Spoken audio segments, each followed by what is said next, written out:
Lily, come here, you. Come here. All right, we're on the air now. Okay, hey, good morning, everybody. I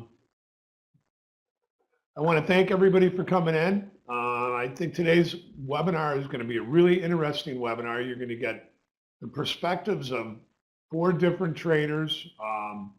Dave Wienke, I made a mistake. He didn't work at Morgan Stanley, but he worked at Car Futures, Kidder Peabody, and I can't remember the other firm, but Dave was a very well-known floor guy in the S&P. Back in the day, we were competitors. I didn't see it that way. I always had a lot of respect for Dave. I knew that beyond his skill set as a desk guy, he was always doing technicals and, and, you know, after he left the trading floor, he went up and he started working with a lot of the big hedge funds and a lot of the big investment firms. Trader Dave, Dave Overton, I met him when I first moved down to Delray Beach. And Dave and his brother ran a $250 million hedge fund. And then Niels Koops, everybody knows Niels. He's all over the internet. For those of you that are looking for an edge on your trading and looking for some really cool charts to help you read the markets, he's fine-tuned these charts. My chart's a little bit more old school. I am going to be updating, but that's me. I'm old school. Before I start, I just want to read something out. You know, we really are seeing something like we've never seen before.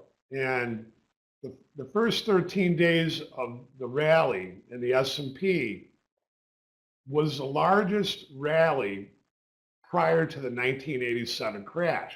But now this rally has even gone further. We haven't seen a stock market rally, the beginning of a year rally like this since 1955. And as we go into my slides, I'm going to be I'm going to be quick, you guys. You know I love to talk. You know I love to talk about the markets, the trading floor, the stories and all that.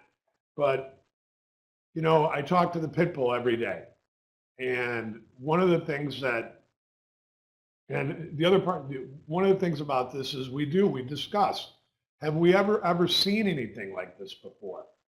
Well, we both agree we haven't. Maybe part of this rally at the beginning of the year was 1985, but he's going to be 73 years old, and even he, after all his background and doing research on Wall Street and going to the Amex and walking around with a bag on his head every time he had a big winning trade that he was putting on, and all the antics that the guys put on throughout his career.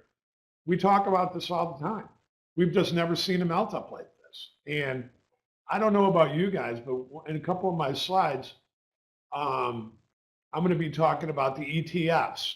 And if you saw yesterday's close in the S&P, I don't know how many times we've seen the S&P close on its exact high of the day on the New York Stock Exchange cash close. I just have never seen it before. But before we go into the slides, I'm also going to be turning off my camera because I need to focus on the screens a little bit. I just want to read predictions for Wall Street firms for the S&P for 2018. Goldman Sachs had a target of 2850. We're already there. Morgan Stanley had a target of 3,000, which I think is very probable. Citigroup was looking for 2,800 in the S&P. Now these are 2018 projections by the big smart firms. Credit Suisse had a projection of 3,000. UBS, I've been talking about UBS for a while. They had 2,900. Bank of America had 2,800. Wells Fargo had 2,784.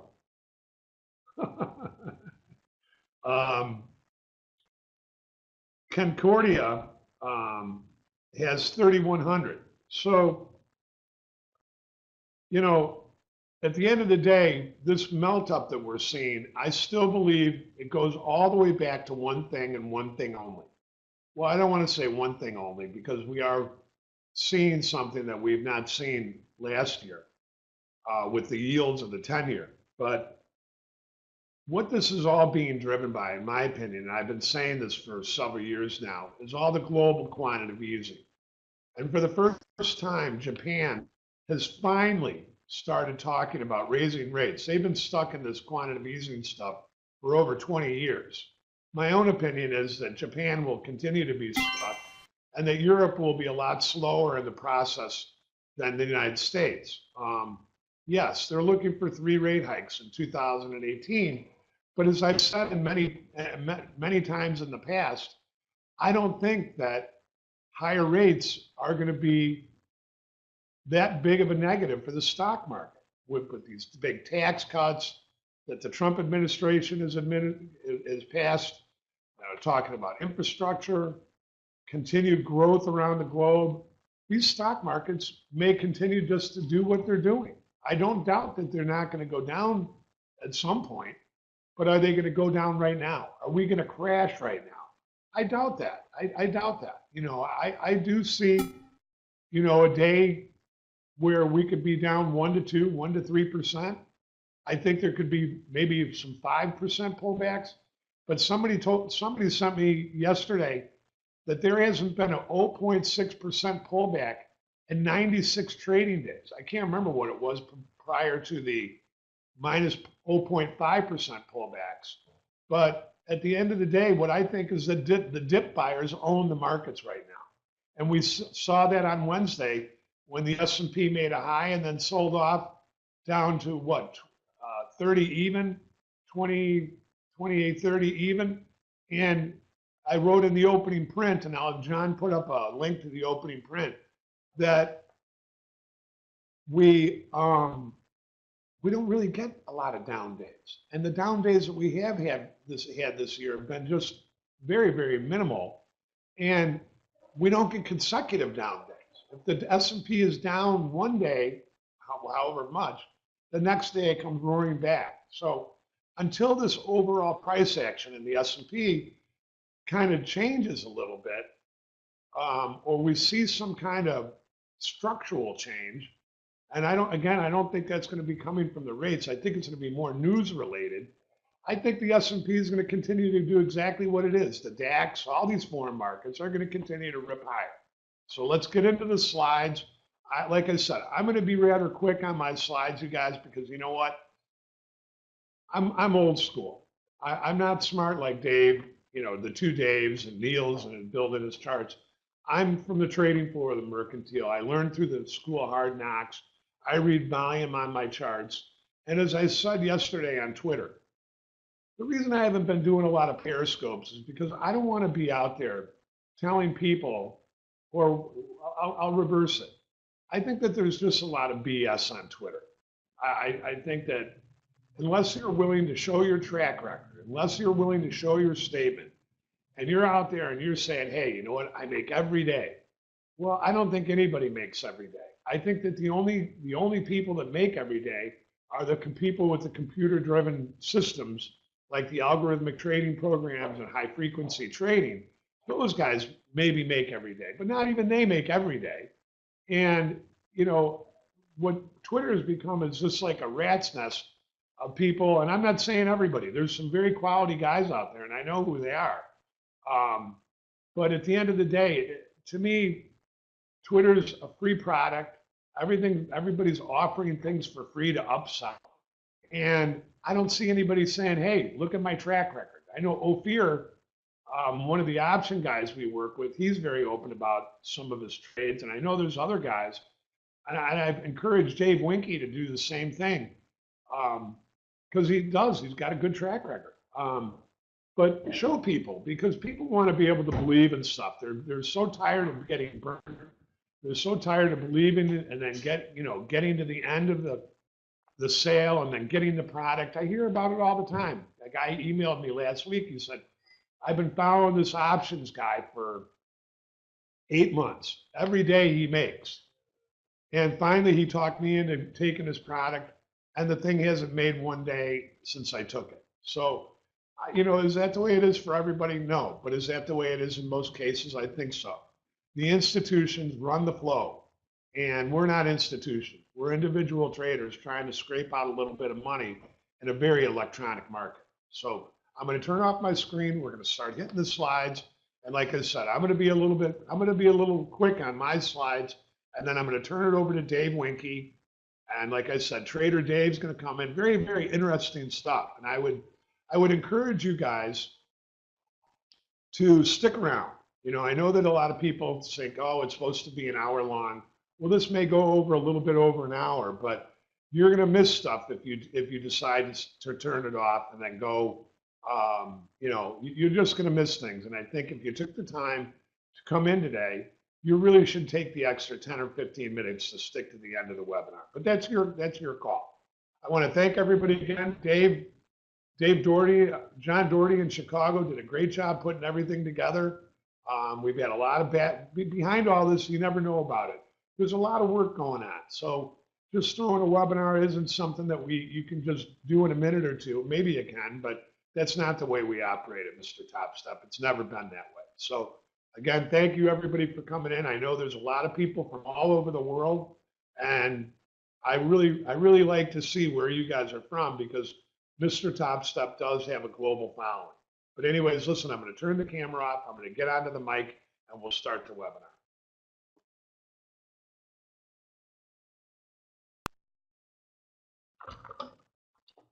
Okay, can you guys hear me? Give me a yes, give me a no.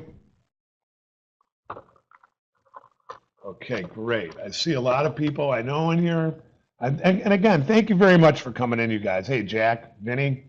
Vinny's a good guy. Now there's a guy that's a good one. There's Maurice, Roger, Dan B, Tom W, Chris K, Joseph C, everybody.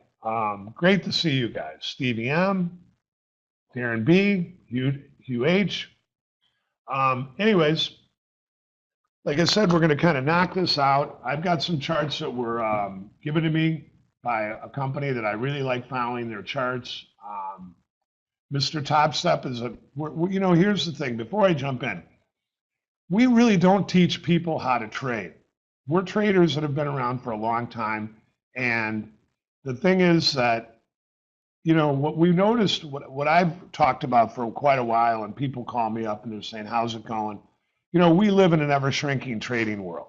Retail traders are getting, the number of retail traders are getting smaller and smaller. And when I was on the trading floor, every summer, we would see an influx of people coming. It is dying. Yeah, it really is, Steve. And we would see an influx of college students coming down for summer jobs. And we hired several guys. One guy ended up going to Morgan Stanley, running the head of sales at Morgan Stanley. One guy ended up running the Lehman Brothers foreign exchange desk. Another guy, a kid from Dublin, Ireland, ended up running the back-end trading for Microsoft. It is a tough business. Yeah, I think it will pick up if we can get some downside, but this upside has really made it tough. But several years ago, that just kind of, as electronic trading took over, we saw less and less of these kids coming down to the trading floor. And the ones that would contact me weren't calling me to learn about trying to learn to trade the S&P or trying to trade the bonds or try to trade the NASDAQ or any the trade the futures, individually. They were kids coming out of college that had MBAs that were at some of the top colleges talking about coming out and writing trading programs that basically were algorithmic or HFT, high frequency trading program. So that's really where your younger generation is right now. And I don't know what the average age of everybody in here is, but I would guess that there's probably not a lot of 20-year-old people in here. I would guess that there's probably not a real lot of 30-year-old people, but I would imagine that the trading crowd that at least we see in our forum, is 40 to 70 years old. They've been doing it for a while. They have a little bit of extra money that they can jack you, 61, exactly. Niels and, well, Niels here different. Yes, it's recorded today, Bernie, yes. And we will be sending out a recording of the webinar to everybody that signed up. Well, Niels, you're a global globetrotter. You know, where are you at now, Niels? Anyways, we're a financial news and education website, and we're by the analytics of our website, I can only tell you that the website has become a very popular place. Yes, it is. The webinar has been recorded. But anyways, let me hop into my slides. You know, for years, when I was on, I'm going to try to the Netherlands. For years, when I was on the trading floor and I did the Union Bank of Switzerland program trading business, which was blamed for the 1987 crash, we would pay attention to what was called the 245 or 345 New York imbalance. The imbalance is the market on close order, and you get it a little bit earlier than the actual cash close. So we would pay attention to that, because when there were big buyers coming in, it was if the long and the short book option guys needed protection and they thought that there was buyers coming in, you know, they'd be long stock and short S&Ps. If the market was closing firm, they would want to buy S&Ps. And what they would do is they would read the 245 cash close to get a gauge on where the futures were going on the close. So if he was long stock and short S&Ps as a protection, he would buy S&Ps going into the close to offset his position. That's what Raj from Bank of America was doing when we were doing the Bank of America business. His book was up $600 million when the credit crisis came along, and they folded his desk at Bank of America. He was our largest account into Merrill Lynch, whose book was down over $2 billion. I mean, it really was incredible time.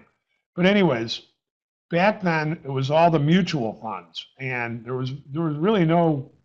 wasn't any talk about ETFs.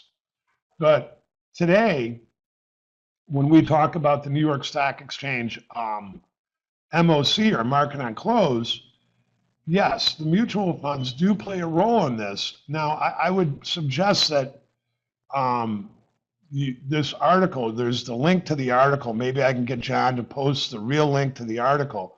I would suggest that you get this story from the Wall Street Journal. It's under the guys with the better seats is what I put up. It's underneath it. It says, as ETFs turn 25, exchange traded funds dominate the world of investing. They really have, you guys. If you notice that on the New York Stock Exchange, you know, I think on Friday before the close, there was about 480 million shares traded. And what happens every day is they do a third of the volume on the close. They do 250 to 300 million shares in the last 2 minutes of the day. That's not the mutual funds. That is the ETFs. And you can see the difference of the shares, Vanguard ETF and the spiders, and the ETFs have taken over. Let me get to the next chart. You know, the ETFs were originally set up, and I remember this, it's not just part of the story, the Wall Street Journal story, but originally they were conceived as a trading tool for like the institutions, sophisticated traders. But today, because they give you such an opportunity to, no problem, Benny, because today they give you such, you may not want to be, you may want to be more centralized in a certain area than in a broader mutual fund. I still believe mutual funds like Vanguard, they tend to do very, very well. But these ETFs, these asset groups that these ETFs have presented, allow you to pick an individual sector rather than, you may want to be more into the tech space. And of course, these mutual funds do offer tech, you know, offer tech space, but the ETFs are much more zeroed in on certain areas of the technology sector.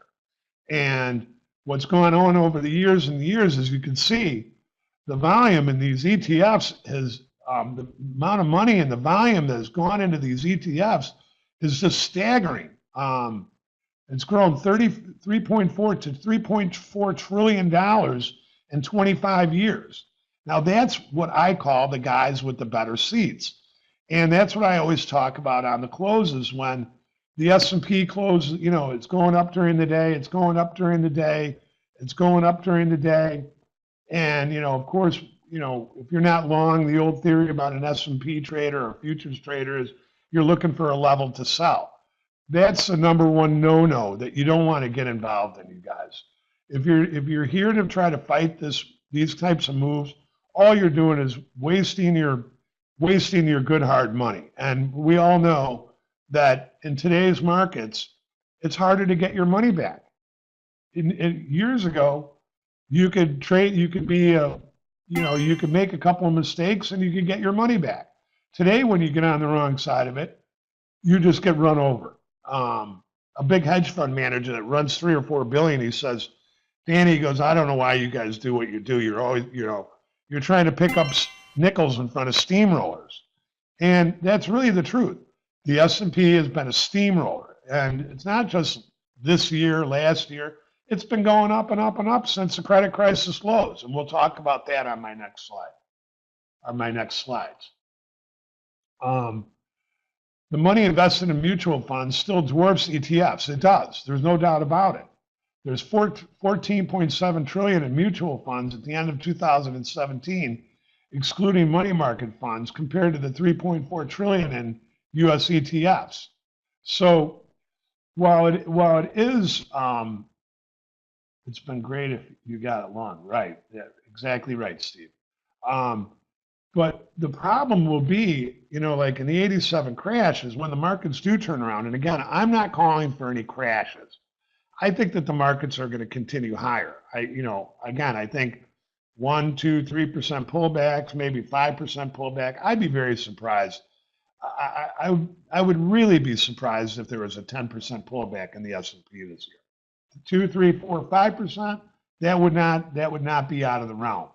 But these ETFs continue to grow, and one of the things that have been a big concern for the institutional investors, I talk about this with the Pitbull all the time, is when the markets do crash, the ETFs, which were a big problem back in August of 2015, when the Dow dropped that day 1,000 points, there was a really, really hard time trying to find price discovery in the ETFs. Remember that day where the VIX, they couldn't get the VIX to open, the Dow drops 1,000 points off the China news, and then all of a sudden, what happens? Well, then the Dow comes flying back up. A lot of these big declines, like even on Thursday's sell-off or Wednesday's sell-off, when the S&P dropped 30 handles, it got down to 2830. Markets looked horrible. What do? They start to short cover and rallied 21 handles going in toward the end of the day or after the S&P made its low. So the real reason I'm talking about this is because I believe that when you're trading in these markets, you're up against things that you can't see. And what we call this is the guys with the better seats, the guys that get to see the flow. They know this, and I always talk about this on Twitter. Danny, I thought you were lying. I was, and I'll talk about that too. I messed that up, Steve. But anyways, I believe that there's a game plan, and we don't because we're not the guys with the better seats. We're not the guys that are sitting on Wall Street or in these big ETF funds. They know the flow. They know how much money they've taken in. And they know this early in the day. The S&P starts to go up a little bit, sells off a little bit, then starts to go bid, sells off a little bit, starts to go bid, sells off a little. I mean, these pullbacks on these days so far, I mean, they're like 1 and 2 handle pullbacks. Somebody on Twitter hit me up yesterday and said that, hey, yeah, I'm shorting 28.55 halves right here. And the thing went down like $2. And then, all of a sudden I look up and the thing's 21.61, I mean, or 28.61. And it was like in a flash. I mean, if you turned your head yesterday for 5 or 10 minutes late in the day, the S&P just kept going up and going up and going up and going up. I believe, and it's not illegal, it's the way the markets work, that these guys, the mutual funds and the ETFs, they have this money piled up late in the day. And then we get the MIM, and the MIM starts to show sell. And what happens is these institutions, these ETFs, they wait. The Morgan Stanleys, the Goldman Sachs, the JP Morgans, the Credit Suisses, they all have these algorithm, closing MOC algorithms. And what happens is you get these smaller orders to come in, and it looks like it's for sale. And then all of a sudden, the big guys don't want to show their hand until the final couple minutes or the final minute or two. All of a sudden, these sell orders get canceled, and then you get a big MIM flip. And like yesterday, I think it was 800 million to sell on the MIM, and I was on Periscope, and I said, just watch. I said, the MIM's going to flip. And all of a sudden, I look back, I show everybody on Periscope, look, yesterday it was tough. I look back, and the MIM's 500 million for sale. And then we go back, I talk a little bit longer, we're going into the close, then it's 300 million for sale. Then I look back 30 seconds later, and it's only 14 million for sale. And then on the close, it's by $1 billion. Now, are you going to tell me that someone that just occurred, that's some aberration? That's not an aberration. These guys that run and manage this money, they know this. And what happens is we get picked off, or the small guy gets picked off, or the smaller accounts get picked off, and the institutions, what I say, run the wheel. And they've been running the wheel quite excessively this year. As you'll recall, in November of 2017, middle of November, all of a sudden these MOCs, the great rotation started occurring. And that was when the NASDAQ got kind of weak. And they sold almost every day on the close. And then we go into the beginning of the year, and what happens? Well, it's a new year. It's a new book. Now, the profit taking from last year and all the rotation all gets put to the side, and then all this new money starts going in. So I always say, I've had this term for a long time, if you want to know where the S&P is going, follow the money. It's a very easy thing to do. You can do that with the MrTopStep MIM product, but pay attention to this stuff. It's all part of the direction of the market. Sure, the trend is your friend and all that, and I agree. But when they're jamming money in the way they've been jamming money in 2018, you don't want to be trying to fight this stuff. Can I explain the rebalancing effects? Sure. Well, I mean, rebalancing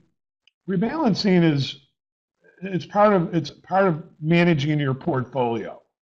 Currently the big rebalance at the end of the year was buying bonds and selling stocks. With the stock market up so much, at the end of the year, they had an MOC that was over $3 billion to sell on the close, and that $3 billion in stock on the close, you very rarely see that stuff. But it's easy to I can explain it, but it'll take a little bit of time. But rebalancing is just when the S&P when the NASDAQ is up way more than the S&P or the Dow.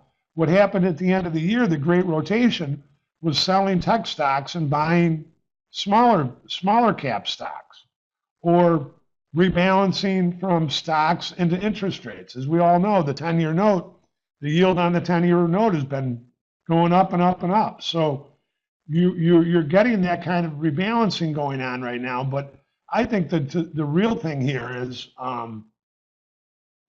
they're just pouring money into the stock market. That's just, can you get more technical about it? Sure you can. But, as these global markets and these global economies improve, I think this is just going to continue. The amount of selling is going to continue to be a lot lighter than the amount of buying, and money is going to continue to pour in. Now, what I would say to DNB, and I think that Trader Dave is going to talk about this, so I don't want to take away any of his thunder. But what we would be looking for is some type of selling at the end of the month. But we're going to let Trader Dave talk about that.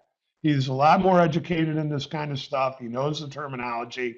And again, you guys are going to really, really get some good guys coming in a couple of minutes here. So let me kind of hurry up. So simple chart. Simple chart here, credit crisis low. The old 666 low to, the central bank buying. I mean, if you're talking about central bank buying, you're talking about quantitative easing, and that's bond buying programs.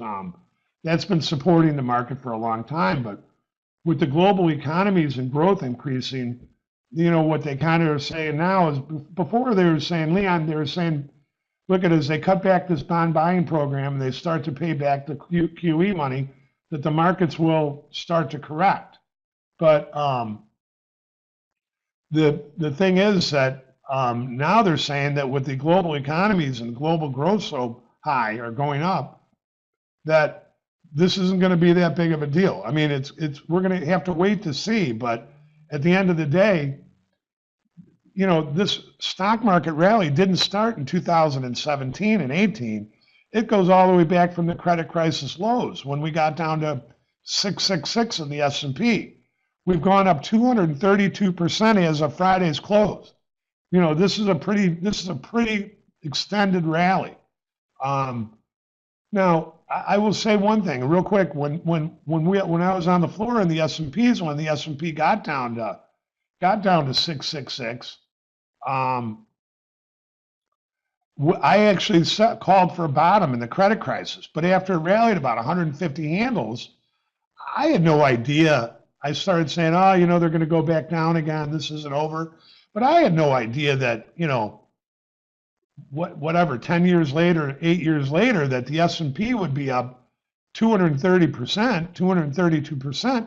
And I don't think that there are very many people out there that did. I mean, I always ask, did anybody know this was going to happen? I don't think they did, but I don't think anybody knew that anybody would think that the S&P would be up as much as it is, and no. I don't think anybody knew that the S&P would be up over 7% in 2018 either. Now, this is a chart from 2017 to present. The S&P gained, 17%, 18% last year?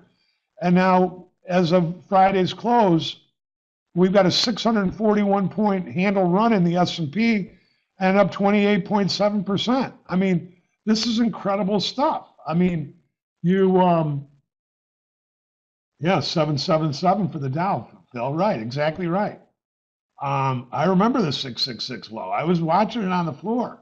I mean, we sat there and we watched this stuff. And my desk, I've talked to you guys about this, that my desk on the trading floor in the S&P was the largest S&P desk in terms of volume, according to CME statistics. We did everybody's business. GLG, Citadel, Nomura, Bank of America. We did AIG's business in the credit crisis. I watched AIG.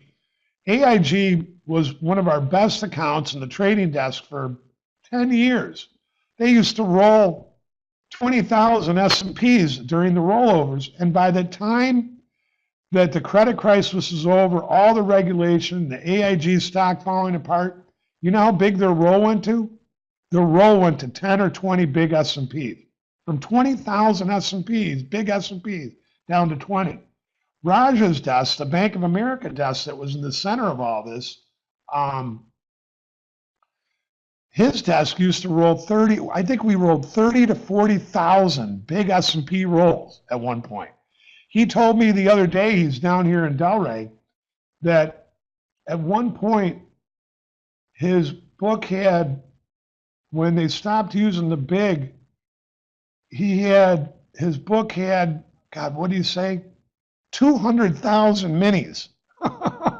He was managing 200,000 mini S&Ps. I mean, can you believe that kind of stuff?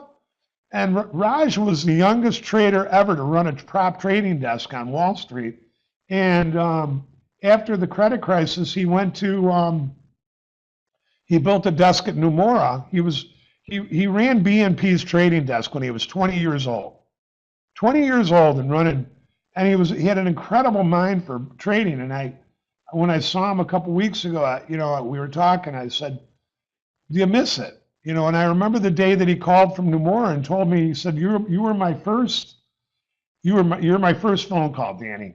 He goes, I resigned from Nomura. And I said, Raj, why'd you do that? I said, you fought so long to rebuild the desk. And he goes, look it. He goes, with all the new regulations, he goes, I'm in and out of compliance meetings all day long. He goes, I'm a trader. He goes, I want to make prices. I want to make money. He goes, at Bank of America, if I lost 10 million, 20 million in a day, nobody would even say anything to me. He goes, now at Nomura, when I have a good day, they say, hey, good day, Raj. And then when I have a bad day, they say, good day, Raj. Why don't you trade bigger? And then when I have a bad day, they say, it's a horrible day. Why are you trading so big? So all of Wall Street got turned upside down. And guys like Raj, now he's teaching classes for a guy that was a former Goldman prop trader, and he travels around the world. But, a lot of good talent was lost during the credit crisis. We all know what happened on Wall Street. Here's just a chart of 2018. I mean, I don't know what to say about this. This is what I call a melt up. I'll come back to some of your guys' questions in a minute. This is just a melt up. I mean, there is no other way to say it, but what this all says to me is this is just big money moving back into the U.S. stock market. And the 2,900, the big Wall Street firms and their guesses, I'm going to tell you right now, I think there is going to be a pullback, but I think by the end of the year, and I could be completely wrong, that the S&P has a very good shot to go into 3,100 in the S&P, or 3,100 in the S&P. I think that there's going to be a pullback, some pullbacks in here, and what all that does is that gets people short, and that just adds fuel to the fire. The ETFs come in, they buy, they start short covering. Exactly, Karen. Okay, I'm going to try to knock this off. All right. Okay, John didn't put in my slide. But anyways, I want to say something. I had a slide that said, this thing about cryptocurrencies. Do you like cryptocurrencies? Everybody likes cryptocurrencies, right? Give me a yes or a no, everybody. Tell me, is cryptocurrencies? Karen, no. Chrissy, no. Dan B, no. All right, well,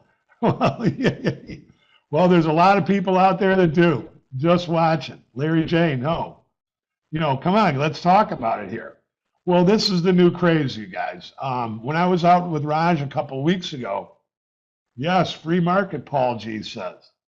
I'm undecided. Karen C, I have some. Well, the thing is about this, I just want to say something. When Raj and I were downtown Delray having some drinks a couple of weeks ago, 5 or 6 different people came up to us, and one guy knew who I was, and the first thing that he said was, what about these cryptocurrencies? Do you want to buy them? Do you want to, what do you want to do with this stuff? I'm going to say it like it is. I'm an old school guy. I come from the trading floor, like it or not like it. There was less regulation years ago, but as electronic trading came in, they had something called dual trading in the S&P. That was where the broker could trade his own account. I'd say buy 500, and the broker could pop off a 50 lot for himself and then go bid up the 500. I didn't think that was right. and that changed. But you know, with everything so suspect and everybody doing what they're doing on Twitter, you know, you gotta be pretty skeptical about what's going on. But when the CME introduced this product and the SIBO introduced this product, the first thing I thought to myself was, how in the hell can these regulated exchanges take on these types of products? And we already knew that there was huge theft going on in these products around the world. I mean, I can't remember Mount, what was it called? Mount something? The Bitcoin Mount, God, I can't remember. Mount Gox. And you know, that was a couple of years ago, and we knew that that thing just disappeared. And since then, you know, recently we've seen South Korea shutting down. We've seen China shutting down. And all of a sudden, yesterday, this is from the Wall Street Journal, that 530 million in coins just disappear. I mean, I don't want to have anything to do with anything like this. And I do think I don't think it's going away. I would say that maybe if Bitcoin continues to go down and you buy them cheap enough and you've got an idea to hold them for a long time, maybe they're going to make you money. But I don't like the idea of wiring my money. If I was going to trade it, I'd trade it through the CME because it's regulated. But do you know how much the margin is? Does anybody know what the margin is on a Bitcoin on the CME? How much margin you have to put up? It's $47,000 per one lot. $47,000. To trade a two lot, you would have to have at least $100,000 in your account. So I don't know. Maybe if you were lucky in the beginning and you know, they talk about, well, if you put $10 worth of Bitcoin in, you know, you'd be worth all this. Look I knew when the stuff got to 20,000 that it had gone too far. And it to me, the whole thing is it's a train wreck waiting to happen. You know, North Korea hacking, and they're going to continue to hack into this stuff. I'll tell you what, North Korea they've got enough people and smart hackers to get into this stuff. There's no way that they can't hack this stuff. I mean, they're going to continue to hack this stuff. The other thing is that, you know, Goldman Sachs is opening up a cryptocurrency desk. Can you imagine Goldman making prices on cryptocurrencies and the arbitrage that's going to be done between the cryptocurrencies? And the arbitrage are going to make millions of dollars. They trade at different prices all over. So for me, unless you've got a lot of money and you're willing to take on a lot of risk, yeah, yes, they are probably, yeah, they are doing it already. They have to be. There's got to be people that are arbitraging this stuff from one exchange to the other. I mean, but just wait until they, oh my, yeah. But anyways, listen, I'm going to sign off, you guys. I've got one last slide, and we're doing this because a lot of people will drop off. On February 19th to the 23rd, MrTopStep is going to have an open house. And, you know, we'll have Dave, the two Daves back and Niels back, but we've got a really, really big lineup. There's about 10 presenters. It's a full week of people. And John, if you could put in the link here, so people can sign it. You know, we talk about this all the time. We're not about trying to charge a lot of money for this kind of stuff, but we have to charge a small fee. I think it's $19, and you get a $7 coupon. And for $12, you get into our forum for a full week. You get the MIM, you get live squawk, you get 10 presenters, and there's going to be some. There's going to be some really, really, really good presenters. It's a full week long of people coming in. Everybody gets it. The 10 presenters will get they'll get an hour each for 2 times during the week. I'll be in there. Marlon will be in there trading the MEM. This is a great time to get to know MrTopStep It's a great time to get to know other traders, like-minded traders. And like I said, you know what? I don't ever pretend to make money every day. And somebody asked me, well, you were long at the end of the year. I was. And I had a game plan. I keep trying to tell myself, I guess I need a trading shrink. And one called me the other day. She wants to work with MrTopStep. And I was long. I tried to do the Santa Claus rally from Stock Traders Almanac. I got long, and the S&P didn't go up a couple days before, going into the end of the year. Then it got shit canned. I was long at 27.82 half. It got down to 27.77 half, I think, in the aftermarket on Friday's close, the last trading day of the year. And then on Globex, when it opened up Sunday night, I got out at 81 half. I lost $1 on my position because I thought that there would be a pullback going in on Monday in the beginning of and then I all of a sudden lost my momentum. I lost my whole game plan, and I wasn't under any water. I mean, but then I started out the year losing. Then I made it all back. I was up 2 or 3 grand. And then all of a sudden, again, I'm not a big trader because I don't believe that you don't want to be. I know there's guys that can make 10, 20 grand a day, all that stuff. That's great. But, when you're living off your trading and you don't have a big income, you can't just go shooting 10 grand, shooting 20 grand, shooting 30 grand, put more money into your trading account. You kind of got to beat it out. You got to try to make 500. You got to try to make 1,000. And then I'm a real big believer in, no problem, Martin. I'm a real big believer that, some people trade several times a day. I used to trade several times a day. I remember on the Merc floor, I used to make an average of like $8,000 or $9,000 a day, trading 6 lots in the big S&P. And, and if I was down in the morning, I could trade my way out of it.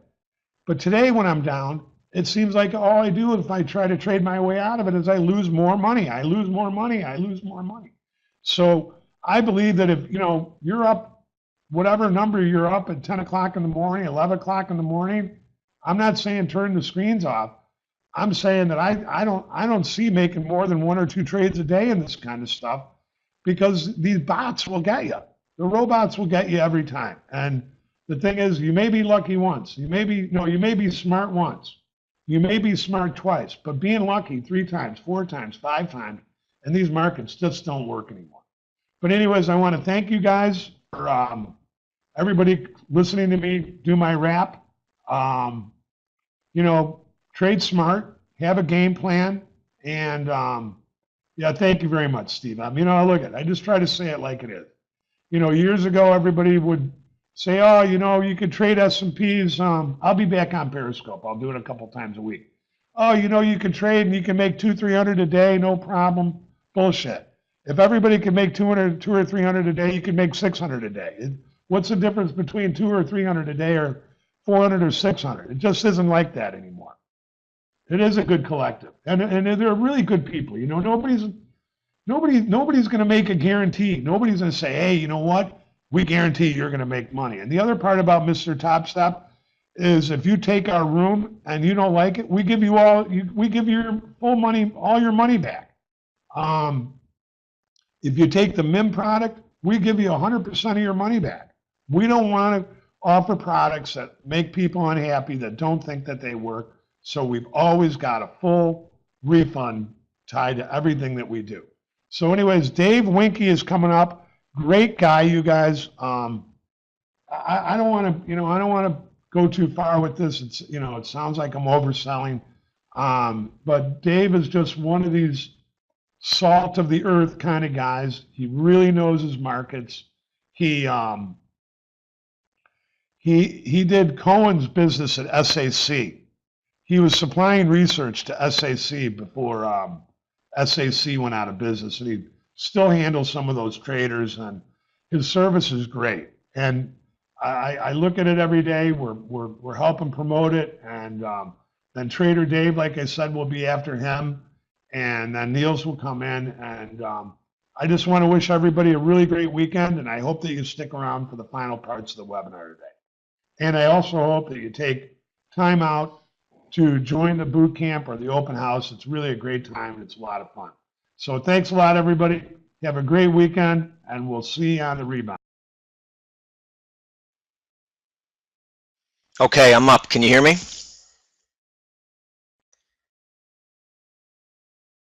Okay, cool. Okay, so my name's Dave Wienke. I've started this firm called Keystone Charts just a few months ago. You can check it out at keystonecharts.net. But a little bit about me, I started down on the floor of the Board of Trade, quickly moved right after the crash to the S&P, ran that desk for Kidder Peabody, moved on to car futures, had a stint at Mizuho, and currently I'm doing the technical analysis and in putting together a newsletter so I can try to expand to more people. I've covered pension funds, investment managers, large institutional accounts for years, and I'm trying to bring the stuff that I've done for them to the more of the professional trader. So you can see all of this stuff maybe on the website. I'm going to try to move it along pretty quickly here, but we do basically we covered the macro space, and one of the things that really kind of separates what we do, especially in the future space, is relative value trades, and we kind of use that as a maybe not a focus point, but a starting point for the rest of the individual assets. So here's a initial kind of an idea. Gold, copper, and rates. I put this out on LinkedIn a few months ago that the gold copper ratio has been a pretty decent guide for 10-year yield, and it had started at summer of last year. It had started to have a divergence, and on September 8th we put out look at this. This is you know, if you want to do this trade, you sell 10 years and you sell gold, and you sell copper and you buy gold. I'm sorry. The trade worked out pretty well. You're flat on the gold copper part now, but you've caught the whole move in the 10-year futures and the yield. One of the guys that I was covering and showing this stuff to was Gunlock, and he put out something which looks eerily very similar to what I had presented, and he was calling for kind of the same thing. So those are the types of guys that I have contact with, and just to kind of give you a little clarity as far as the type of business that I've been in. Copper versus gold currently is below the 100-day moving average, which has been a really, you can see it's a pretty pivotal point. It did hit the 786 retracements. I love 786 retracements, love them. It's one of the first things I do whenever I chart something is I look at the 200-day and I look at the 786 to see if there's some merit to those levels. So copper gold, most people don't trade copper gold, but it gives you an idea as copper gold was coming off how it might affect the interest rates. So here's the 5-year futures, the upper left, 10-year future. The 200-week moving average in the futures has been a very pivotal level. We haven't been below the 200-week moving average since, what is it, 09, 11, something like that. The 10-year future just recently broke it. Now, if you went back last year, September, December, in the 10-year future, I was talking to people at World Bank, and I said, I'm just putting an alert out that this is major support, and you would have thought my head was on fire that they're raising rates. How are we supposed to be buying 10-year futures? But I just try to stick to the levels, find key spots and inflection points. We have recently broken the 200-week moving average in the 10-year future, and it's heading lower. The active bond future, the the 200-week moving average held in 2014, 2015, middle of 2016, 17. It had great spots where it held nearly exactly. That level is 147.15. So if we get down to that level, we are looking for a bounce. We're looking for that to be a very pivotal level. 10-year yield, 786 retracement. Everybody was talking about the 262.5 and all that. We have 267.5 yield as the 786 retracement. It touched it on Thursday, held below it.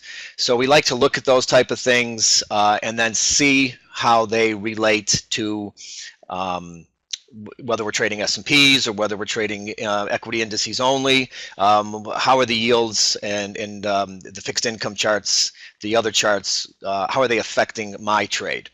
So one of the things is last year, you saw basically gold and 10 years futures moved in sync.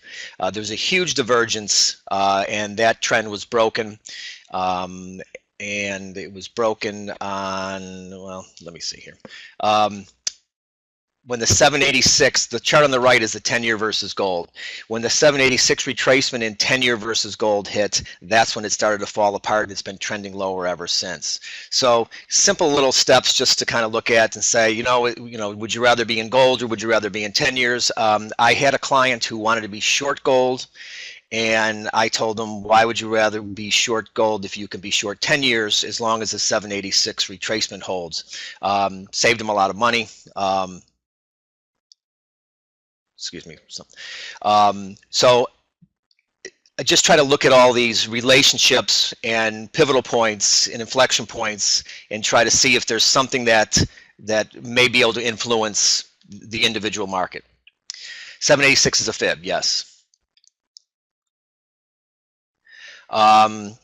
Passive investment strategy. Okay, so if you take, this is just simple 50%, 50%, long 30-year and long the E-mini. It's at the top end of the trend channel. So as we're looking for, gee, do you think rates are going to affect the continued momentum in stocks? Well, it would probably have to be a sharp move in the long end.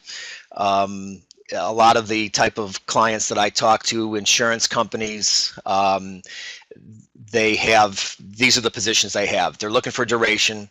They're not short S&Ps as a hedge anymore. Why would you be? The things just keep going higher and higher and higher. You've got rates, they're looking for yield. So being long 30-year futures or TLT and being long TLT SPY is the weekly. You can see from the 2009 low, the passive investment strategy has worked extremely well. For me, that's the key for, is the stock market due for a correction? It doesn't look like it's due for a correction when you've got the passive investment strategy at the upper end of the trend channel. The next thing I would look at is small caps, and are they going to outperform or underperform, and does it really matter? So during the last week, which market would you rather be long? Would you rather be long the Russell, the S&P, or the NASDAQ? So here's a couple of charts. So we take IWM versus the Qs. August, November, there were multi-lows last year. We broke that low in the pair and had a bounce the second week of January where the small cap started to outperform. They outperformed for 2 days, and it's just been weakness ever since. So if you're looking to be long the market, I'm not recommending being long Russells at that point. The other chart, IWM SPY, and I do these charts in the futures as well, but the IWM SPY, you can see on the election night, the move from that from the election was small caps outperformed massively, greatly, and quickly. And then they came off all the way over the next 1, 2, 3, 4, 5 months into the midsummer. And that's when they hit the 618 retracement of IWM SPY. So at that point, we put out, we want to be long small caps unless this breaks. It's come all the way back. There were some other charts that we looked at, but being long small caps would have made more sense. If you bought that spread, was an 8% winner, being long small caps relative to the S&P.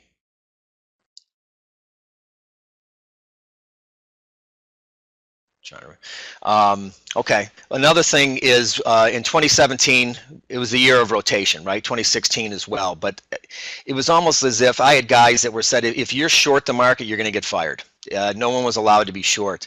But you could be short XLF or XLE, or everybody was short the energies, right? You could be short a sector and long something else. So I think there was a lot of that going on. Banks versus the S&P, banks versus consumer discretionary. This is the consumer discretionary and the staples. So XLP plus XOY. I love this chart because for most of 2017, the market was grinding higher, but the rotation was, are you in staples, more defensive names, or are you in the consumer discretionary where you're looking for more growth and you're looking for more risk? And all of a sudden, in the middle of November, that pair as a combination just took off. So there was no rotation from defensive names to the riskier discretionary names, and that was a sign that this market's got more legs. XOY normally outperforms in a bull market, right? Discretionary names, and only recently has it started to do that to the S&P. And only more recently, in January, in this month, has it broken out above that weekly trend line. Another positive sign for the market. The chart below it, KBE SPY, is the bank index relative to S&P. That's a couple days old, but right now, after Friday, it's more towards the bottom end of that trend line. So I'm not saying to be short bank stocks. I mean, they're rallying as well, but that just gives you a picture of what's leading the market and what is it that is. People talk about financials are leading, or banks are the space to be. That's showing you that I'd rather be in SPY than in banks at this point. Upper right is XLE versus SPY. XLE underperformed. It just traded back up to the January 2016 low, which was also the mid-April low. We're using that as kind of a pivot point. If it gets above that, we're looking for XLE and the energy names to continue higher. So far, it hasn't happened. WTI versus the E-mini, just to show you, we do it in the futures as well. Crude oil has outperformed the E-mini this year, and then came all the way back, and right now just kind of hugging along the flat line for the year. Currencies. Look at currencies every single day.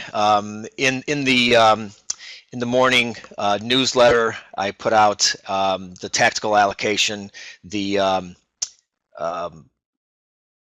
currencies, sometimes some Bitcoin stuff, but rates, just a little bit of everything. It's a simple read. It takes less than 10 minutes to read, but it gives you kind of a daily overview of the entire macro space. So midweek, we saw the dollar-yen was right on that bottom trend line of that triangle formation, and we put out we want to be long the yen. That trade worked great. We were up $1,000 on a one lot overnight. Dollar CAD, I cover, not the name drop, but Bank of Canada, and try to do dollar CAD every single day, nearing a 786 retracement. Upper right is euro versus the euro US, and then the spot dollar. The spot dollar index is currently at its 200-month moving average, 50% retracement from the 2011 low. Very interesting things going on in currencies. Trump's statement about the dollar continuing to be stronger and stronger was kind of a weird thing, since it hasn't been continuing. But I think that there's going to be some currency war talk, and that's probably going to be the one thing we're going to focus on for what could turn the market around. FANG last year had a dump of about, 11% or so in overall in FANG. But I like to look at FANG. I look at it every day, but I also look at it versus the SPY. So when FANG came off in December, end of November, filled the gap and started and held that area, we thought FANG is that's the dive is done. Look for FANG to start to outpace again. That would lead you to think maybe NASDAQ then will start to outpace the S&P. Oh, and by the way, NASDAQ versus S&P at that same time was hitting its 200-day moving average. We like the correlation there, so we'd rather try to pick spots and be long NASDAQ. SPX targets 3047, so not that far away. The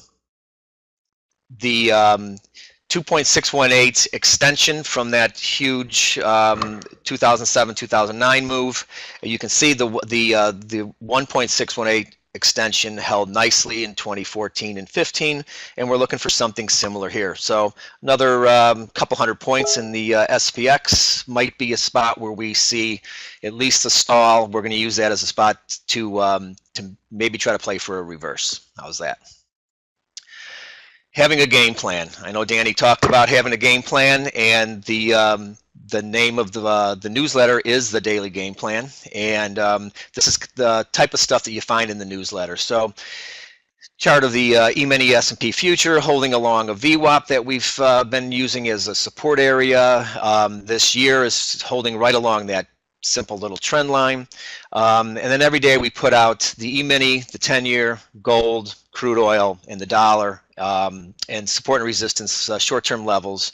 You can see yesterday when it got above 28.55, it pulled back a little bit, but initial call yesterday was above 28.47.5. Early is positive. Momentum above 28.55 sees 28.62 to 63, and then above that we see 28.76, which I think we nearly hit. Trade ideas, put out trade ideas every single day, short-term trade ideas to long-term trade ideas. These are the trades that we're holding on to, just to give you kind of an overview of what you see in the newsletter. Emerging markets are the key, and I talked to two of the largest pension funds in the country, and I did a lot of work for them on emerging markets versus US, Europe versus US, EM versus Europe, and basically emerging markets over the last few months was the spot to be.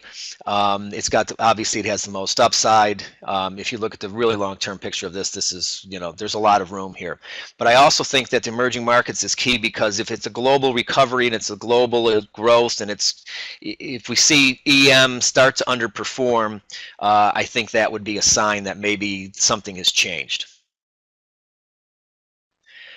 China, okay, so simple chart of the Shanghai Composite at the end of the year, well actually at the end of November and all of December, the Shanghai was testing its 200-day moving average on about 6 different times. And every single time, you see a lot of times in China where you see the last hour the market just rips higher, a little bit of a manipulated market, but it held the 200-day moving average up 8% this year.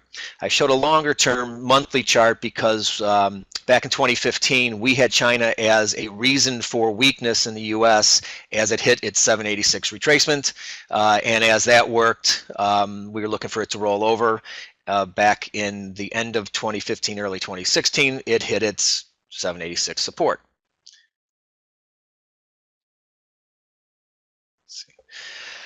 Silver and gold. So we have the metals in our newsletter every day. We cover it extensively throughout the day. We liked gold in December when it held a 786 retracement. And we look at the gold versus silver ratio as gold versus silver hit its 786 retracement back in June. That's kind of the inverse of the mood. So if gold is leading, that's a negative sign for both. If gold is lagging, if silver is leading, then silver usually tends to lead, right? So gold held a key support, and we're also seeing that it held that 786.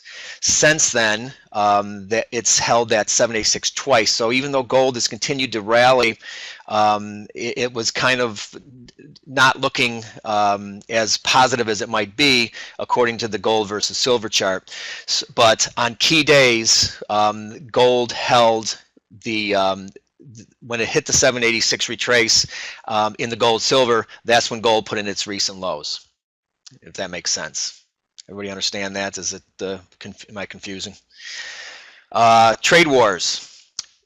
Chart on the left is gold and the CNH. The dollar yuan futures. That's been the key to gold. As the dollar yuan has come off, gold continues to go higher. They move in inverse relationship. China's a big buyer of gold. What's interesting now is you have CNH down at or near, well, it's down at a 786 retrace, but it's near the August 15 China, when China devalued the currency. So you can see it's kind of at a pivotal area here. And we're kind of looking to see if we get any rhetoric out of China. And it was just interesting the way Trump talked about a strong dollar on the day that this was happening. So Bitcoin, try to throw something out on Bitcoin every day. Not an expert on it, just like to chart it. But this is the Bitcoin real-time index, which is what the CME futures product is based on. Held its 100-day moving average, held the top of that gap that we were looking for to be a pivotal support area. Now it's just kind of sitting there between the 50-day, the 100-day, and between the 382 retracement. So it's just kind of settled into a little small range here for now. This is my contact info. There's 3 services that I offer. You can find it all on the MrTopStep website. And if you're interested, just go there, check. There's a 2-week trial, and during the 2-week trial, you'll get not only the morning newsletter, but you'll get all the intraday alerts and the intraday stuff as well. And we're even going to have some other offers for people signing up via the MrTopStep webinar here today. Any questions? Anything that anybody want me to go over? I would try to make it quick. I knew Danny took a lot of time and trying to get things going.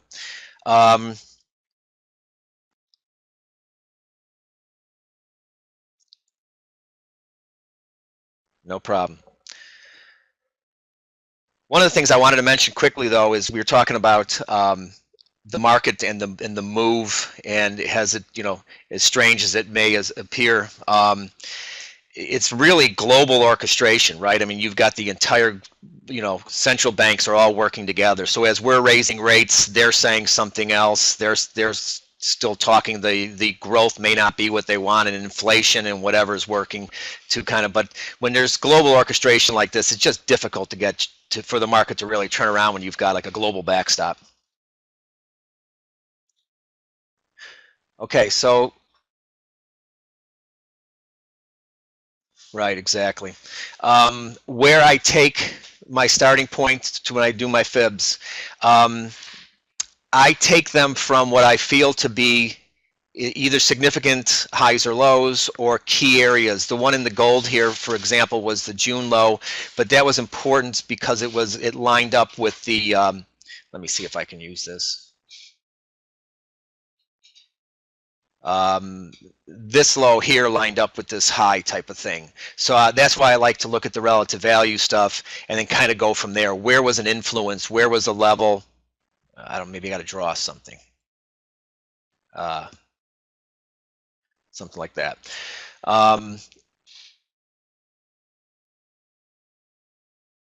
This one was easy, significant high.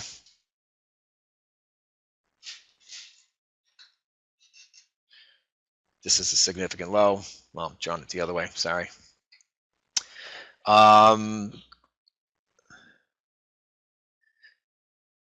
So the gold versus silver, yeah, so that's interesting because if that breaks the trend line in the gold silver, that would mean gold is underperforming and silver is outperforming, and that would be a very big positive.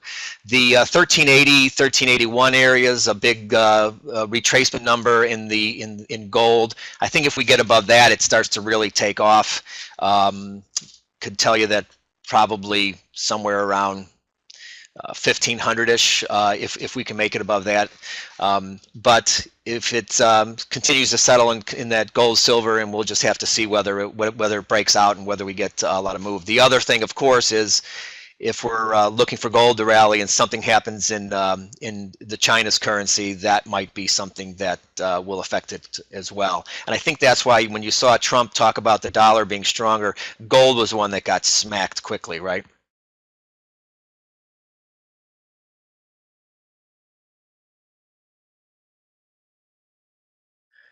Anybody else think that the 30-50 area, I mean, that's an area that I've heard some other people calling for as well as a target. That would make the thing I like about that in the SPX is that since the 1.618 extension worked so well, we would give it some credence here for the next fib to work. Yeah, exactly.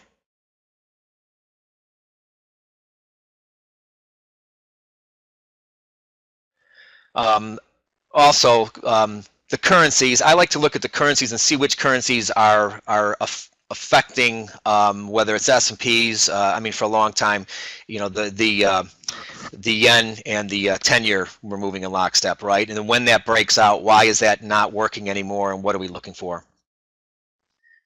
VIX charts. I do some VIX stuff from time to time. Right now, I have kind of like 1040 as an initial target, and we'll see what happens there.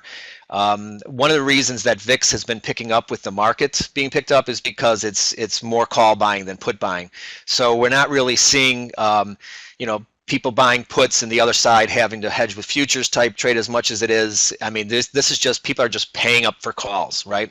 So I don't claim to be an expert on skew or anything like that, but when you hear that that the VIX is firm on call buying, it makes me think that there's probably more upside here, and it's the opposite of how I might feel as if there was people starting to really put on some hedge their risk. If you sign up for the newsletter or email me and you're interested in anything else, whether it's VIX or anything specific, anything customized, I can certainly just you can send it to me in an email, and I can put that stuff out.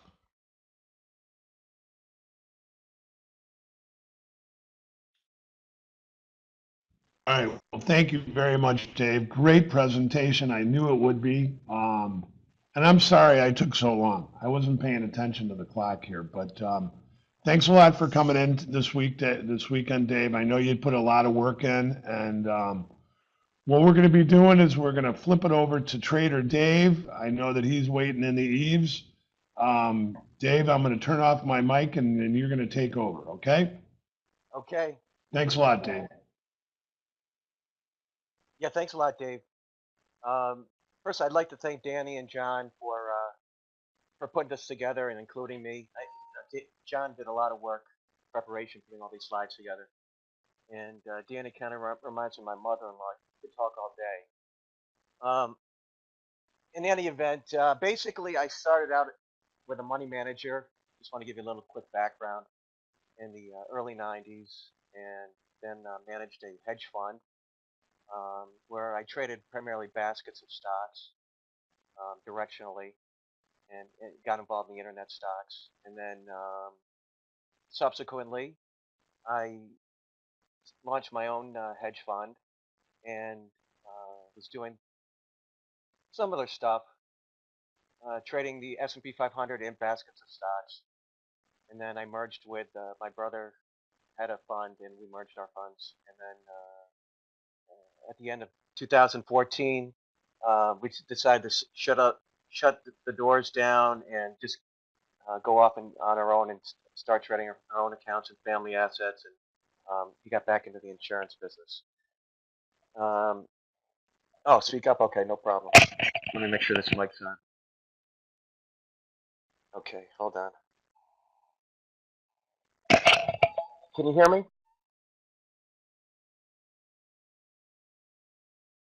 Okay.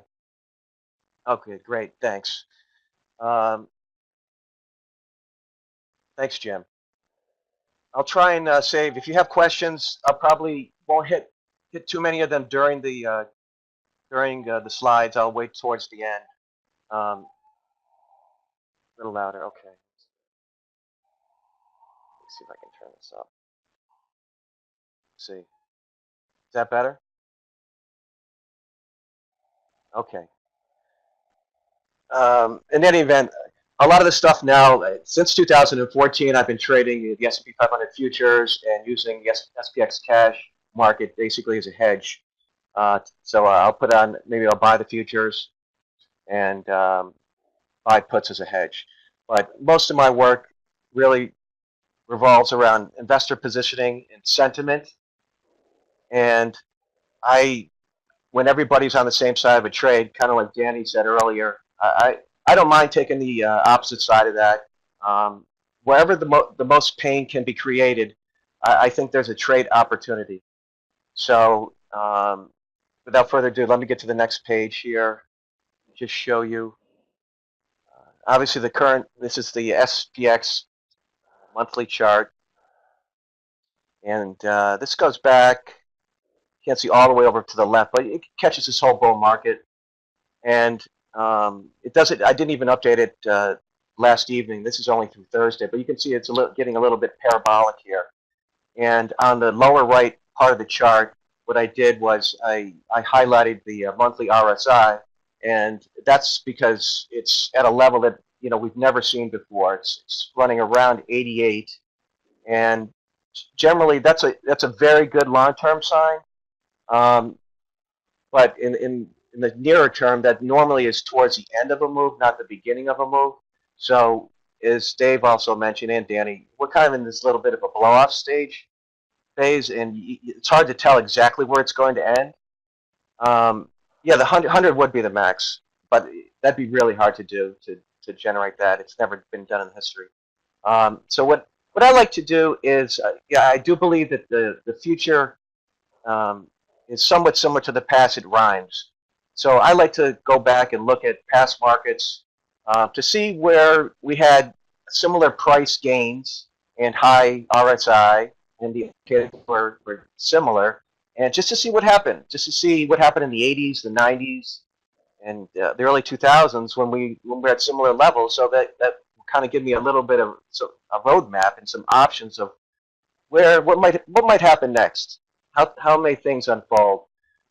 So when I do that, I'm going to go to the next slide down. Oops, sorry.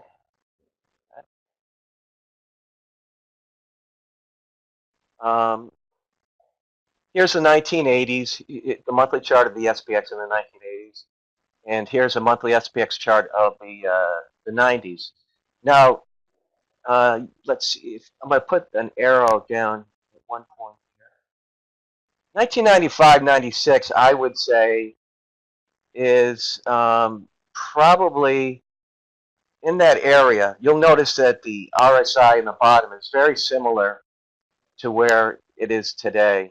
We had this massive move, 37% up since the election, and it was comparable in that time period in the in the mid-90s, 1995.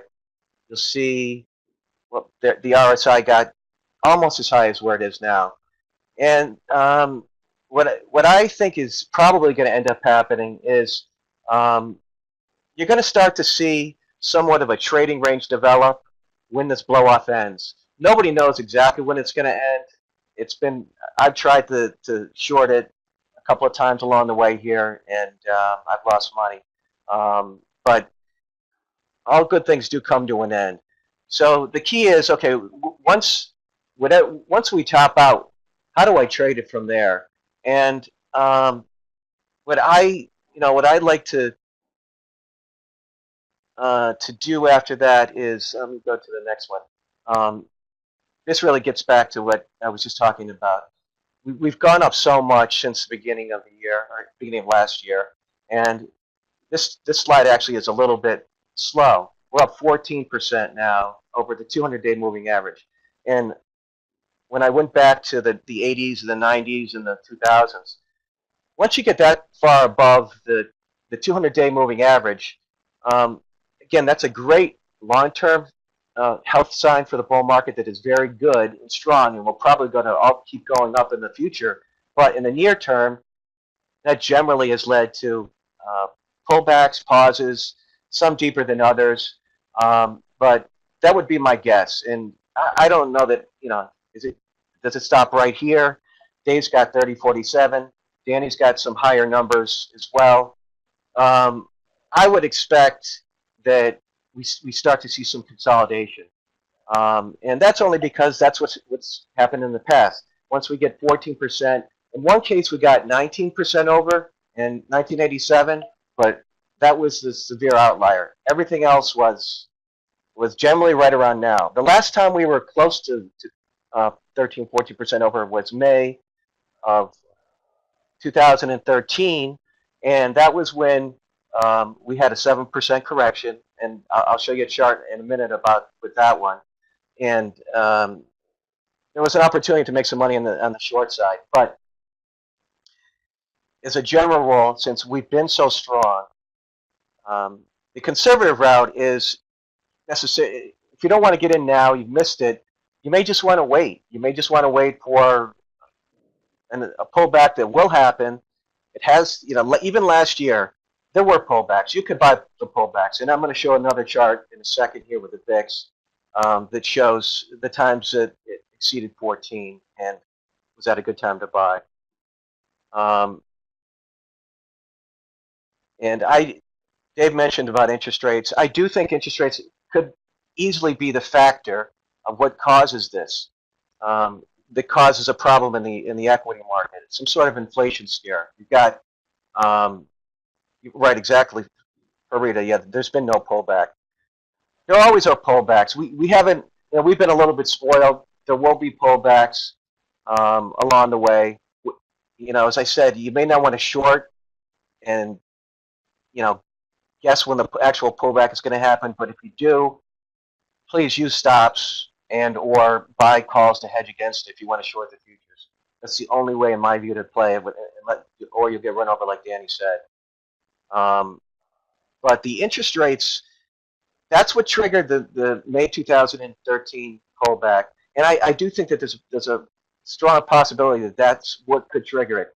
We have some key events coming up this week that you're going to want to watch. And you're going to watch the 10-year Treasury bond is yielding about 2.66. And let me see if I've got that chart right here. This is the daily chart. But yeah, here's a 10-year Treasury yield. I do believe Dave thinks it could be a factor. I know Jeff Gunlock definitely thinks it could be a factor. And at 2.66, we're basically at several-year high yields, and we're breaking some longer-term trend lines. I don't have a longer-term chart of the 10-year, but just be aware as we go, if we do go up to 270, 275, especially 3%, I do think it will impact the equity market for a variety of reasons. So just be aware, just be careful, and make sure you have the 10-year Treasury.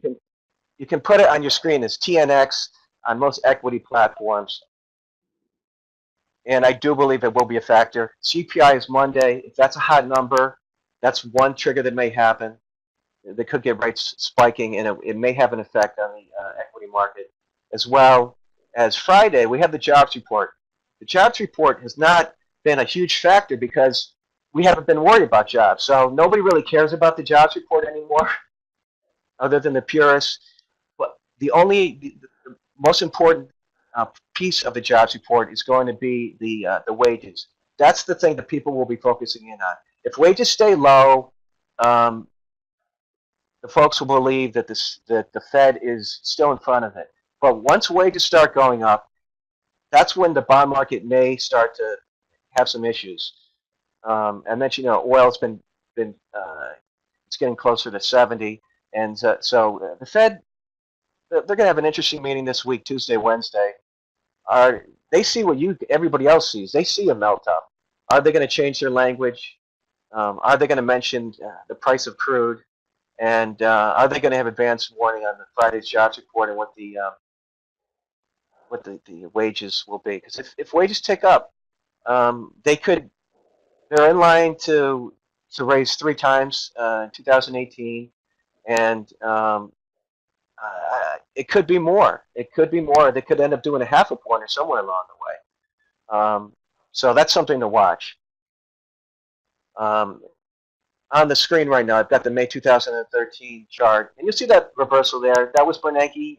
There was a huge run up, similar to this year, and basically what happened, intraday he gave a speech saying he was going to be, I believe, a little bit more hawkish, and it turned the market. It doesn't seem like much in the chart, but we got all the way back to the 100-day moving average in about 6 weeks, and that was about a 7% correction. The other thing I just want to show you before I get to the other charts also is, let's see, I believe this is going to be, I use a stochastic. You can use any, some people use MACD, but a way to pick your buy spots, if you just want to wait, do the conservative thing, wait for correction to buy, wait for that thing to get oversold, and if you buy the pullbacks, oversold readings in bull markets have been great opportunities to buy, especially obviously the last 2.5 years. One other thing I do want to mention, what defines a bull market? A lot of people say a bull market is the price above the 200-day moving average. If the price is above the 200-day moving average, some people say that's a bull market. So it behooves you, when that's the case, that red line right there is a 200-day moving average. If we're above there, a lot of folks use that, and or the slope of that. I prefer using the slope of that to determine if we're in a bull market or bear market. If that's the case, the oversold signals generally work much better than selling the overboughts. Selling the overboughts, you can make a little bit of money, but there's a lot of false signals. You may be right about selling overboughts in a bull market. You might be right 30 to 50% of the time. If you buy the oversolds in a bull market, you're right at least 2/3 of the time or higher. So that's kind of one recommendation I would have for you right there. Now this chart, and I marked where the that little marking that I put there, that was a spike of about 10 basis points. That's the same day of that Fed meeting, or excuse me, the Humphrey Hawkins talk, and that's when rates started to move up, and it had an effect on the equity market. There was a scare, and initially stocks, they really didn't like that, and as rates kept going up, at a certain point, people started actually selling bonds, and or getting more into July, August, June, July, August. Once rates got up that high, they stopped buying bond mutual funds and started buying equity mutual funds. And I think something similar could happen here. I think we could get a little bit of a rate scare. The market, we could, especially later on in the week, into Friday's data and into the following week. If rates do tick up, I think there could be a little bit of a hiccup in the equities, and it could start the long awaited pullbacks, pause, correction, whatever you want to call it. I think that's possible. Things are setting up that way. We have asset bubbles. The Fed doesn't want to. They don't want to get away. Get in front of that too much. Janet Yellen was probably the most dovish Federal Reserve Chairman we've ever had. She was always a little bit on the dovish side. We'll have to see what Jerome Powell's got up his sleeve, but I think that he might not be quite as dovish, but time will tell. It's Janet Yellen's last meeting on Wednesday, and so it'll probably be more about her than anything else at this meeting. I don't expect a huge number of surprises, but just keep that on your radar. I mentioned sentiment. I'll go through these sites quickly. Right now, this is the Ned Davis crowd sentiment poll. It's basically, I think it's upwards of 30 separate sentiment indicators, and generally, it's a contrary indicator. When it gets really high, you don't want to be an aggressive buyer, and when it gets really, in bull markets, there's a little bit more leeway. But that's generally when everybody's on the same side of the ledger. A lot of people are long. I think it's going to go to the moon. You don't want to get too aggressive up there, just like any contrary indicator, sentiment indicator. You'll notice we hit, it's hard to read that, but it hit 80. That was the all-time high for that indicator. So there's definitely some near-term euphoria, and you're feeling that with the parabolic move up in the market as well. You'll notice that there were some great buy signals in. Let me see if I can get the arrow here. Late 2015, early 2016, when that got closer to 40, that was a great buying opportunity. We haven't seen that in a long time, and probably we may not see that for quite a while. But I just wanted to point out that's one of the sentiment indicators that I do look at for just kind of a longer term, 10,000 foot level. And they have a service. It's pretty expensive, but there are guys on Twitter that do post this chart from time to time, and you can get it for free. I'm going to go to the next slide here.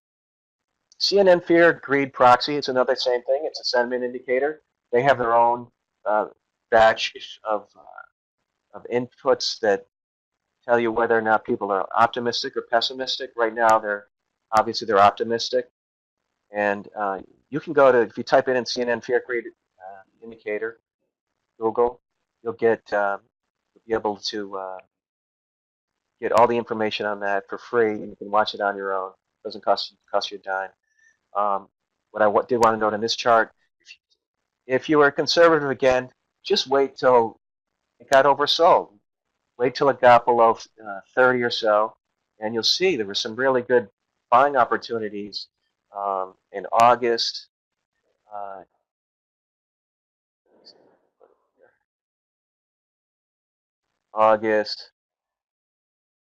Last April, May. Those are some great buying opportunities. So again, in the bull markets, the way I define it, the 200-day moving average is trending up and where it's above the 200-day moving average. Those are generally going to be very good buy, lower risk entry points, and I would definitely be looking to buy for a medium couple of month trade when it gets below 30 on that particular indicator. Here's one from sentimenttrader.com. I highly recommend that particular company. It costs $40 a month, and he's got hundreds of great sentiment indicators, trade setups. This one's called the Robo. It basically compiles all the options, the buying and selling of open, where 10 lot orders or less, buy to open calls, buy to open puts, puts it in a ratio, so that when a lot of people are buying calls excessively, it's generally towards the end of an up move, and just like any other contrary indicator. And when everybody is buying a lot of puts, it tends to be more towards the end of a down move. And again, same thing. In a bull market, your best signals are going to be buying the oversolds. When it gets, in this case, let's see, it looks like when it's around 75-ish. The best signals are when there is about 75 cents out of every dollar spent on buying to open on puts and calls. That's generally been a good buying opportunity. It can get higher, can get to 0.8, but recently we've gotten all the way up to 0.5. Basically, they spend only 50 cents on puts and $1 on calls, and that's excessive. I thought the market was a little ahead of itself last weekend. I lost a little money trading the short, had my stops, and got stopped out. But I don't recommend that for everybody at home. But again, the conservative thing is just to wait for the pullbacks. And when these indicators get oversold, there's some really good opportunities, I believe. Okay, so here's a specific year. I like to do a lot of analog work. Go into the past. When was the last time we had a lot of moves? Say over the past year we had 37% moves. So I went back and I looked back into the 80s and even longer. But for the purposes for this presentation, what I tried to do is pick out time periods where we went up at least 30% over the last calendar year. In some cases, 50%. Since we're up 37%. I wanted to see what it would throw off, what other time periods. And so 1986 is one of those time periods. 1985, 1986, it was a big year. just like this year. You had a lot of momentum and price momentum. And so what would the correction look like? Now, if you don't want to if you don't want to call a top, which is very difficult to do, how do you want to play it? And you'll see, I just marked, I think what's going to end up happening, and you're going to notice a theme, all these daily charts. You'll see a high, you'll see the market make a high, sells off, the stochastic's going to get oversold, then it rallies again, the stochastic gets overbought, sell it, and go on your merry way, wait till the next buy, and that's what I think we're in for. For the last 6 months, you haven't had that. You've only had stochastics, RSI straight up. We're going to get to a point where I do believe, and the market's going to tell you, just by watching it sell off, if it sells off for 3, 4, 5 days in a row, you're going to know that we're in a new regime, and it's most likely going to last for a few months, and just be ready for that. Just be mentally prepared, because we haven't had 2 down days in a row since December. I mean, and 20 basis points, I think I saw a stat, it's been like 3 or 4 months that we haven't had 2 consecutive 0.2%, which is only like 5, 6 S&P points down in a row. It's coming. Just be ready for it and take advantage of it. Wait for the pullback and buy the pullbacks, in my view. I think you'll be able to make some money that way. And I'll put the arrow just quickly on here. Let's see. Here's one. Here's one.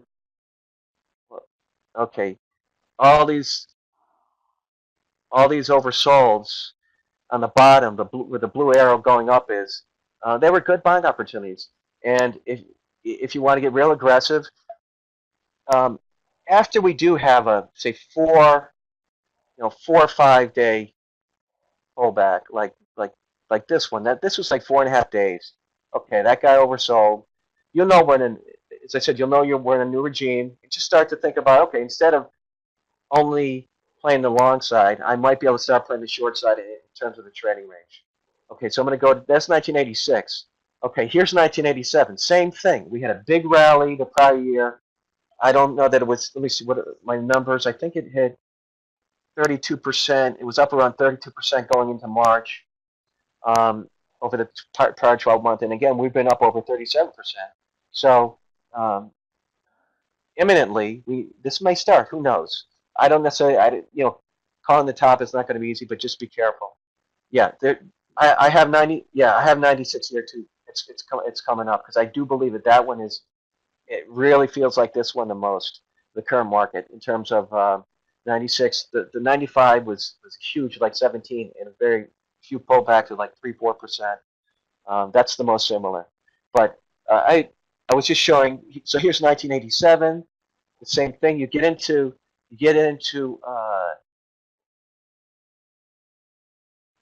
late March, early April. Okay, let me see if I can mark this.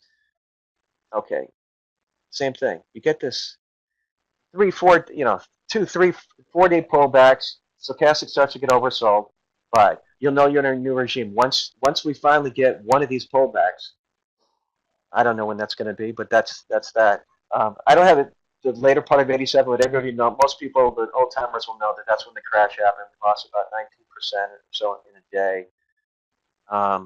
And at some point, my view in general is that once we do have its trading range, it starts next week or the week after or whenever. It'll probably last a few months, like this one. Again, this one lasted a couple of months. Then we went to, in 1987, then we went to all-time highs. And then sometime over the summer and fall, if interest rates are well above 3%, and you see the VIX ticking up, I do think that there will be a chance for at least a 10%er, and something like that might be possible. But until then, the first thing to do is just wait for the market to sell off for 4 days. That's your first sign. Okay, here's 1996. 1995 rates went, the Treasury bond went from about 7% down to 5%. Huge rally in 1995. We went up 35% in 1995-ish. We actually went up almost 44% from the beginning of 1995 till early February 1996, right here. You'll notice that similarly, just like the slide that I showed earlier, the current market, and everybody's got a recent chart of the S&P 500. It's been this parabolic thing. Now it kept going up towards the end several days in a row, and then it kind of just turned on a dime. You had one day right at the end there where it opened flat, had a big intraday swing. It rallied into the midday, then it turned down and sold off and closed towards the lows. That would be another very early indicator that maybe something changed. So just watch for that in the next week. I think we could get something similar to that maybe Wednesday after the Fed, but I'll get more into that in a minute here. So the same thing. Buy the pullbacks. Market has a huge rally. What happens next? After a 37 to 50% rally, you get into a trading range. What do you want to do? Conservatively, you want to buy the pullbacks. Boom. You want to buy the one in late Feb, early March. You get the picture. All these were great buys. Look at the oversold. Boom. Oversold stochastics. Buy it. And then it made a new all-time high after that right here. I could easily see something like this happening again, where you top out anywhere from here up to 29, 29.50 probably. But I think it might top out before the 30.47, but I do think we will hit that 30.47, 3100. I definitely think that's possible by the summertime, like Danny and Dave had already mentioned. Okay, here's 1998, same thing. Won't spend too much time in this slide, but you'll see that the best thing to do, wait for the pullback and just start buying when the oversolds happen. Okay, April tax bill. Whenever you had a big year the prior year, how far do I buy puts? Usually the weeklies. Sometimes longer, Gary, but usually my time frame is about a week long in a position trade. So I generally will buy puts or do a put spread if I want to go long, and use that as a hedge. And I'll answer more questions later.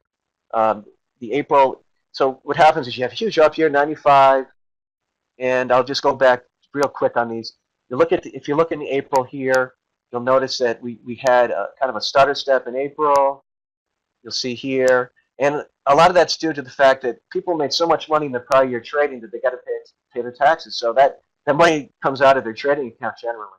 So you'll see that in most of these years, if you look in April, you'll see that there's usually a sell-off in April after a large up year.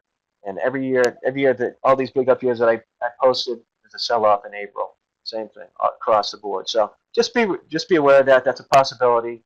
Have that on your radar screen, something on your calendar, and that's that. Okay. So then the VIX 2017. Here's the VIX. Now, all I wanted to demonstrate here was these are just the days that the VIX went above 14 on the top. I marked those red arrows. That's all the days that are marked in red. You'll notice if I know it's not that easy to read, but let's see. That's 14 right here. So if you just either waited, you could buy it intraday or wait till the close on those days that the VIX rallied above 14. This next chart is going to show you what happened. And you're going to see, not surprisingly, I marked them in blue. Those are the same days. Every one of those days, they were great buying opportunities. Maybe a touch early in some cases, but if you bought when the VIX went above 14, you made a ton of money. And you could hold on to it for a few days, or you could hold on to it for, in many cases, for a month or so. But that was kind of the no-brainer trade, turns out, after the fact for 2017. Buy when the VIX goes above 14. I do think there will be a time this year, as interest rates tick up, inflation, bond rates, because the VIX is somewhat related to interest rates. So as interest rates go up, the VIX should go up organically. I do think the VIX could hit in one of these garden variety 3 to 5% corrections, like in those prior years, 1986, all those prior years that I mentioned. The VIX can get up to potentially 18, 20 on even some of those 4% moves, such 5% moves. So just be aware that can happen. But buy high VIX. Okay.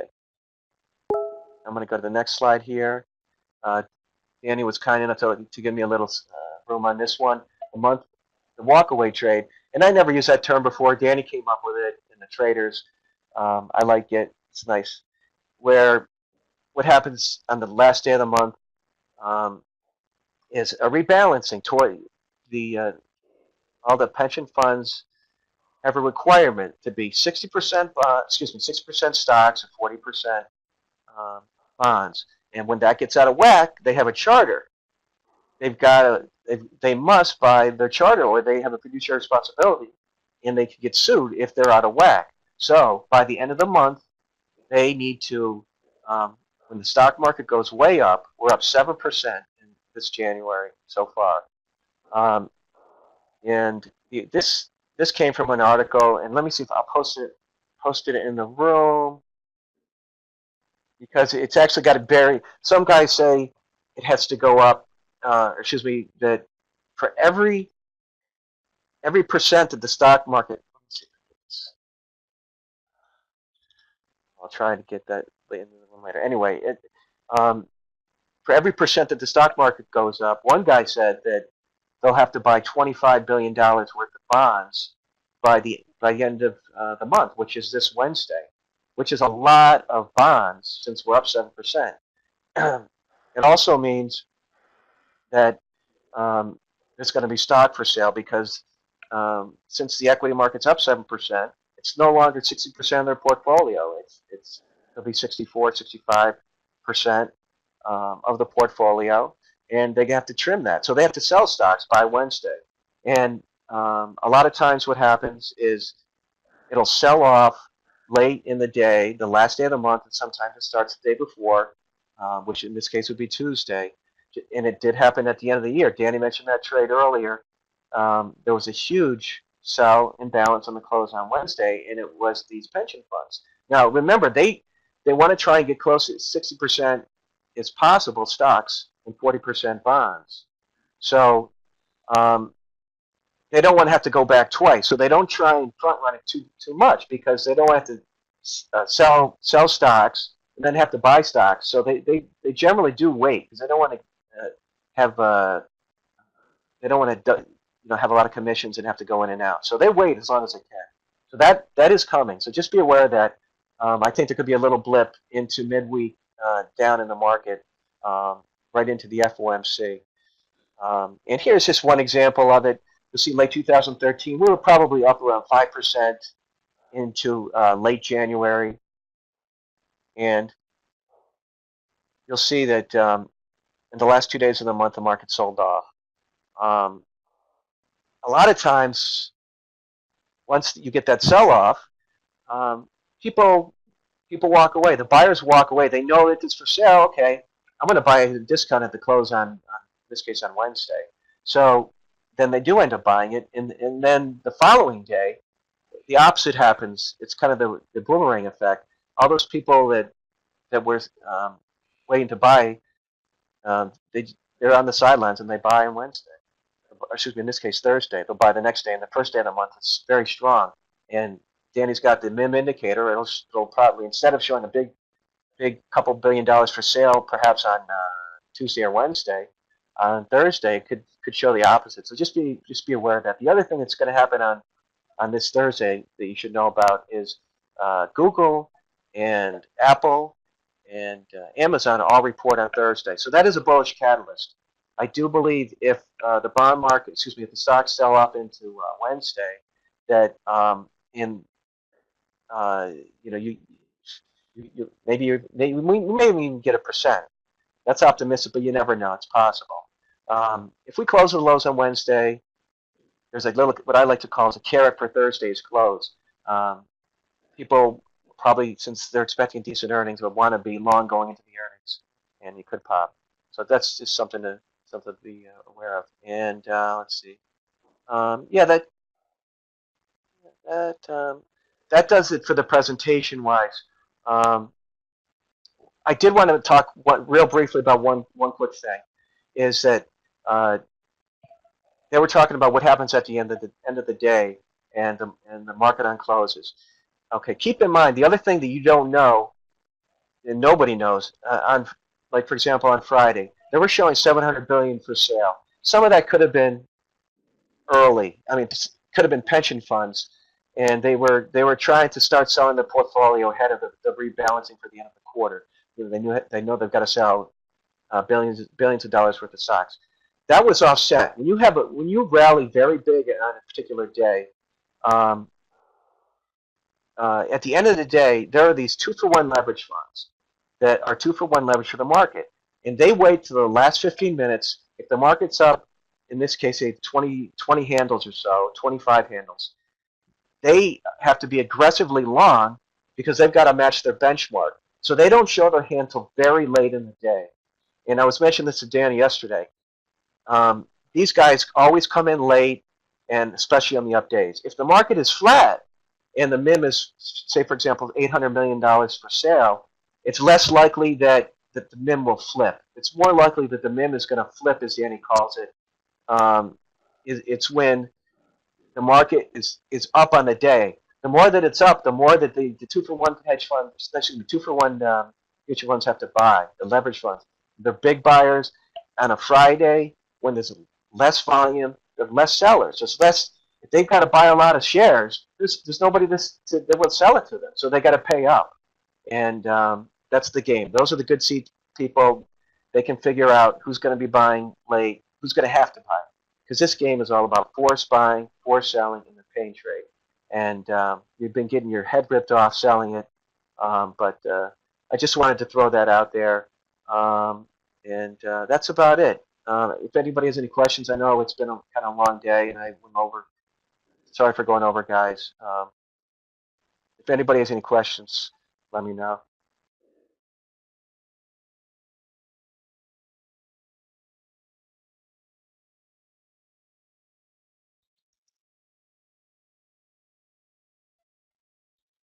I'm trying to get into this. Well, Gary, it depends. There are times when, especially if you're holding the futures overnight, and you want to sleep and you don't want overnight risk, I do recommend. Say, for example, the S&P closed Friday at 28, 70, 70. I'll call it 75, but I know it's a little bit under. I may buy the puts $5 or $10 out of the money that expire on Monday if I'm just playing for a move for Monday. It's like when you buy insurance you're going on a trip and you want to buy insurance. In the old days, you only had one option, no pun intended. You had to buy the monthlies, and you had to buy a lot of extra time. You didn't get a lot of bang for your buck. These days, they have options that expire every day. And with the VIX at these levels, it's a great opportunity to be able to hedge out that risk. You can buy just for that flight, so to speak.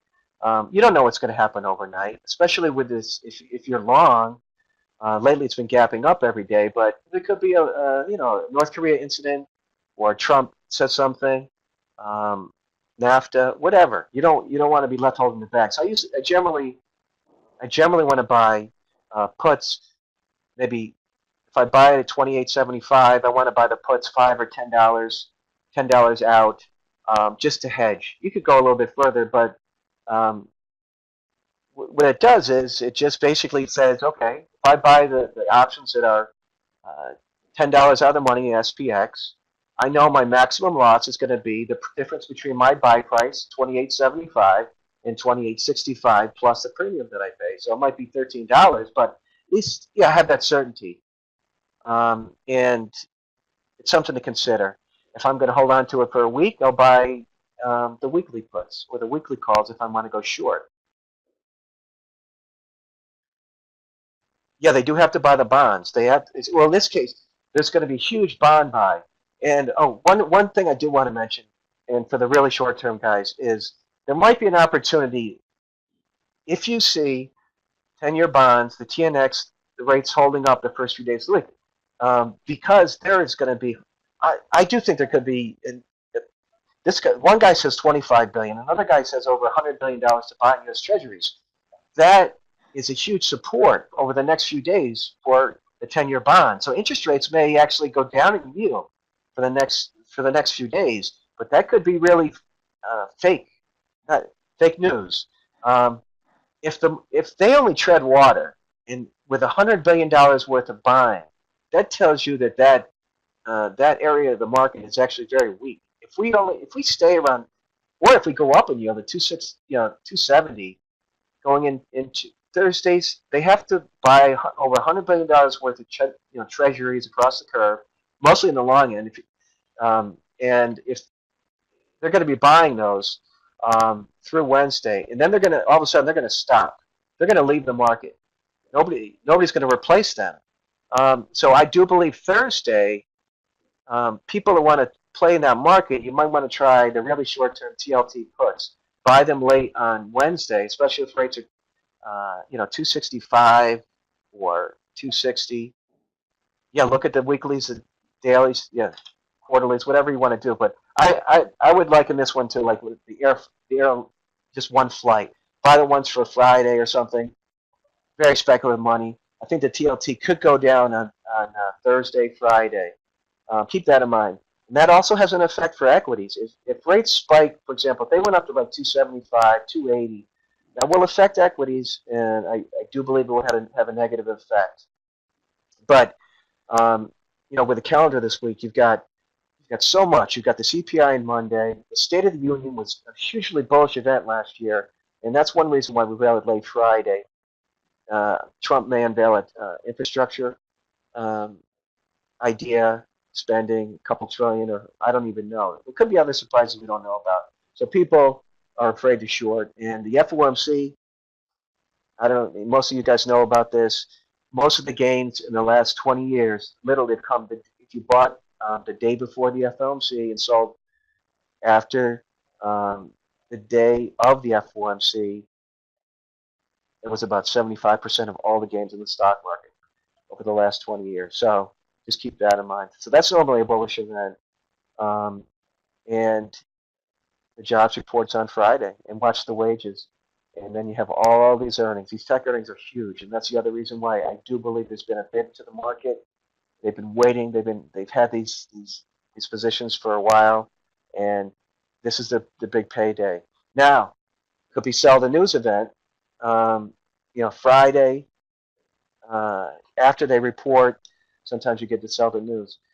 Let me go on the 1 second about the charts. Dan, I'll get to you in 1 second. Okay. I'm going to go back here for the current year, just to show you one thing I'm talking about here.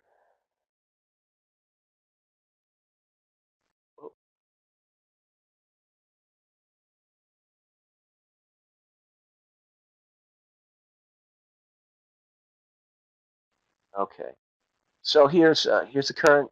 Here's 2017. Here's the July reporting period. No, I put it down there, but that's right about where we are in terms of the reporting period towards the end of the middle of the reporting period. But the market tends to top out when you rally into the reporting period. You tend to top out. That's August 7th. It's 8th, that time period. That was right to the end of the earnings season. We sold off. October, we rallied into it.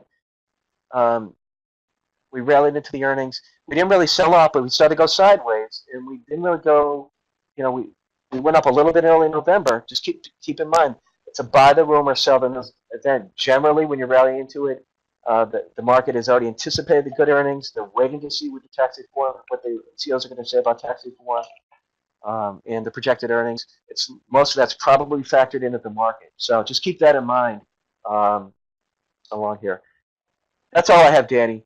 I forgot about Niles, and I know he's got to go. So, Danny, you want to pick up the mic, or John? Great job, seriously. One of the things I think about MrTopStep is, somebody mentioned this, we really are a collective of traders. Everybody's got their own kind of view, and none of us are like newbies. We have all been around a little bit, been around for a while. And the walkaway trade has been a trade that we've been looking at for years. That's not something that we just came up with, in the last year or two. We were doing it on the trading floor at the Merc. What we would do is we would start up offering S&Ps, like going into 11 o'clock Central Time. We'd have a scale and above the market, And if the S&P popped up, going into 11 o'clock to 1 o'clock, then we'd be waiting for the walkaway trade. It had a pretty good record, so there is a trade that goes with it, but it just hasn't been as effective. You just don't know you don't know what type of rebalance you're going to get. But this is definitely something that you need to be looking at. Anyways, thank you, Dave. We're going to bring on Niels now.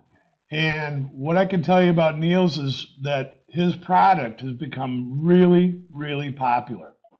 And Investor RT, I was talking to the owner of Investor RT the other day, I think on Thursday or Wednesday. And the first thing he talked about was when he said he would set me up with the new chart packages that, Niels has got this really cool setup that a lot of people are looking at. He just partnered up with Ninja Traders. So listen, I know that a lot of people have their own way of reading the markets, and I know that they have their own charts, but these charts are really, really special. He spent a lot of time doing them. I'm going to bring on Niels now. But before I do, I want to thank everybody for coming in. I've got to drive my wife to the airport, and she's got a 3 o'clock flight. So I want to thank everybody for coming in. I want to thank both Daves. I want to thank both Niels for coming in. I would really stick around for this. I know a couple people have dropped off. Obviously, it went a little longer than we thought, but at the end of the day, you know what? I really believe in the idea of a collective of sharing ideas and trading, and that's really at the heart of MrTopStep. So thank you very much, you guys, and hopefully we'll see you on Twitter, and we'll see you on Periscope, and we'll see you in the open house for MrTopStep has starting on the 19th. No problem. Thank you, Vinny, Paul, Gary, everybody. Have a great weekend. And my email is danny@MrTopStep.com. I'm always around. I always answer all my emails promptly. If there's anything you ever want to talk about, if there's any kind of questions you need answered, or if you just want to shoot the shit, email me and I'll hit you back. And best of trading to everybody. I really hope everybody does well in 2018. And number one rule that I keep forgetting, patience and the trend is your friend. We'll talk to you guys later. No problem. Thanks, Danny. One thing I did want to mention also, if you want to watch my free, or if you want any more free info, just follow me on Twitter at RealTraderDave, and you can find me. I post stuff all the time. Doesn't cost you a dime if you're just curious. So that's all. Off to Niels. Hi guys, can you hear me? How's the sound? I got you. Sounds good. Cool. All right, cool. Yeah, well, thanks for sticking around. I mean, 2 hours and counting, pretty long. So thanks. So I want to cut as really short as possible. I'm Niels from Amsterdam, the Netherlands. Yeah, short story is started trading full time in 09 or 08. What was it? So been around for a while. Trading my own accounts. Started looking into order flow pretty early on, when kind of no one was using it still. That also resulted in making my own software company around that, because I was missing some stuff that I wanted to look at, and it wasn't available by then. So that's kind of how all things started. So mainly I'm a trader. So I don't program the software myself. I just think I have some pretty good ideas that I just want to bring on the market. You might have seen it before. It's not like that it's not around or something, but I do want to start a screen share. So just a minute. So I don't have any slides. I just want to kind of go over what it is. I had a short story ready about the 2008 prediction, but yes, that. Okay, So first question is, can you all see this the screen? I think you should switch to the tab that says screen share. Oh, let me...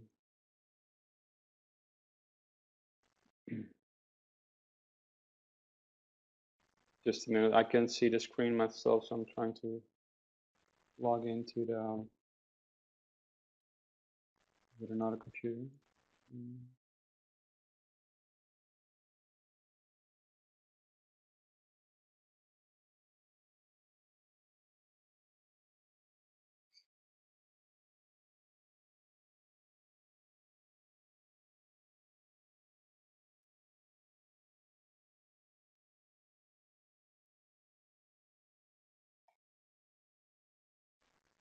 Right, got that running. So yeah, so now I can.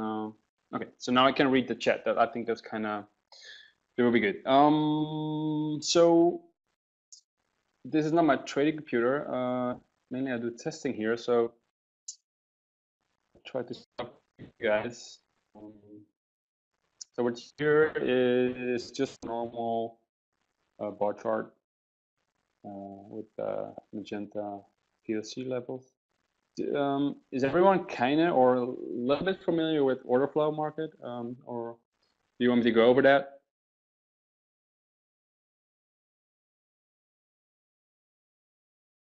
Or volume? So let's start with volume. So on the side here,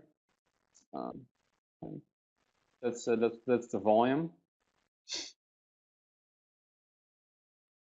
Yeah, okay, I'll go over that. So that's the volume traded from, I think I started from the, from this point, I don't know, doesn't really matter. So when you look at the volume over here, you can see the most traded volume is still at the lows here, but we got some high volumes at the top over here, ranging from the 2800s till the 050 or 10s, something of the 10s. So that will still be important, even though we broke out now, and I'm kind of, I couldn't resist shorting it, so I'm short over weekend, which I never do, and I'm kind of expecting it to maybe even open higher. So too bad. But so the main thing is volume, right? So on the futures, there are no black pools and all. So all the volume that is traded, you can see in this chart over here, because there's no way of hiding it. So you can see everything that I don't know, like JP Morgan or whatever bank sells or buys. You can see that in here. So how does it help you? Well, I'm not really into long-term trading, and I never look at RSI or MACD or stochastic, like never. I saw that coming in the. I saw that in the charts that were shown come up pretty often. But I don't use that because I mainly day trade, and they're usually just lagging. So if you're not in kind of like the longer term, then you, well, I don't need it. So it may be also personal, of course, but I don't look at it. So high volume. So high volume is acceptance, right? So can we all agree with that? High volume represents sorry, it's pretty late already. It's acceptance, right? Are we all awake, by the way? I mean, we went on for 2 hours, so even I'm a little bit off now, I guess. But yeah, well, divergence, yes, but you're usually late when you want to buy or sell divergence. So at least in my experience, and I tried it before, but like 10 years ago, but it didn't work for me. But anyway, if it works for you, great, keep doing it, of course. Anyway, so what I'm looking at on the longer term, so I have like three steps. One is the longer term, like the market profile. That's what we're looking at now. 2 is kind of like zooming in, where we at the day itself, and then 3 is kind of like there's like a real specific order flow, and that's on a different chart, what I'm going to show you in a bit. I'm typing full screen there. Yeah, no. I have the same right now because I opened it actually now on my mobile phone. So to read the chat, or you can even type on your mobile phone. You can log in twice, I think, probably. Anyway, so I look at low volume points to enter because you kind of want to enter on rejection rather than acceptance because, well, you can see that here already. So it moved around a lot, right? So you can all see the blue pen I'm drawing with, right? Yeah, probably. So it's just going to take very, very long. It's the same with here. This is acceptance, the highest volume, and it took forever. So sure, you can trade this, but it's maybe like a 10-point range or something. But for me, that's really annoying because I kind of want to like hit and go. My trades usually take like on average like 20 minutes or something, 30 minutes. I'm not that patient, but it should be an hour, I guess. But so yeah, so to avoid like being stuck in the like narrow ranges, I enter on the LVN. So HVNs and LVNs. So HVNs is high volume node. LVNs are low volume nodes, obviously. So LVNs is like this, and you can see already that it was kind of like the breakout level, right? So yeah, so it became resistance until they broke it, and now they're holding it, kind of like, see that? It doesn't really. I'll try to make it a little bit bigger. Let's see if I can do that.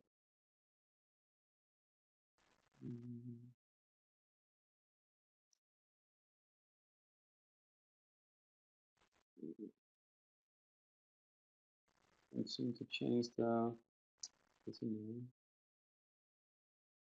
I want to change the pen style, but I can't actually select it now. I don't know why that's happening. I cannot select it. No, I think I have to close it. Yeah. I just started the GoToMeeting on the side to use it for the drawing, but it doesn't let us back to the pointer. I'll start again. I kind of need the pen. Just a sec.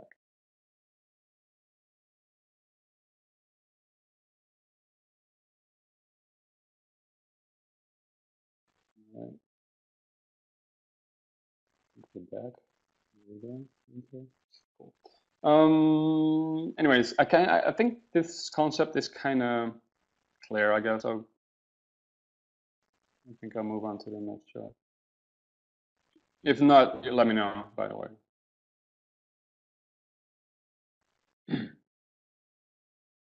So the next chart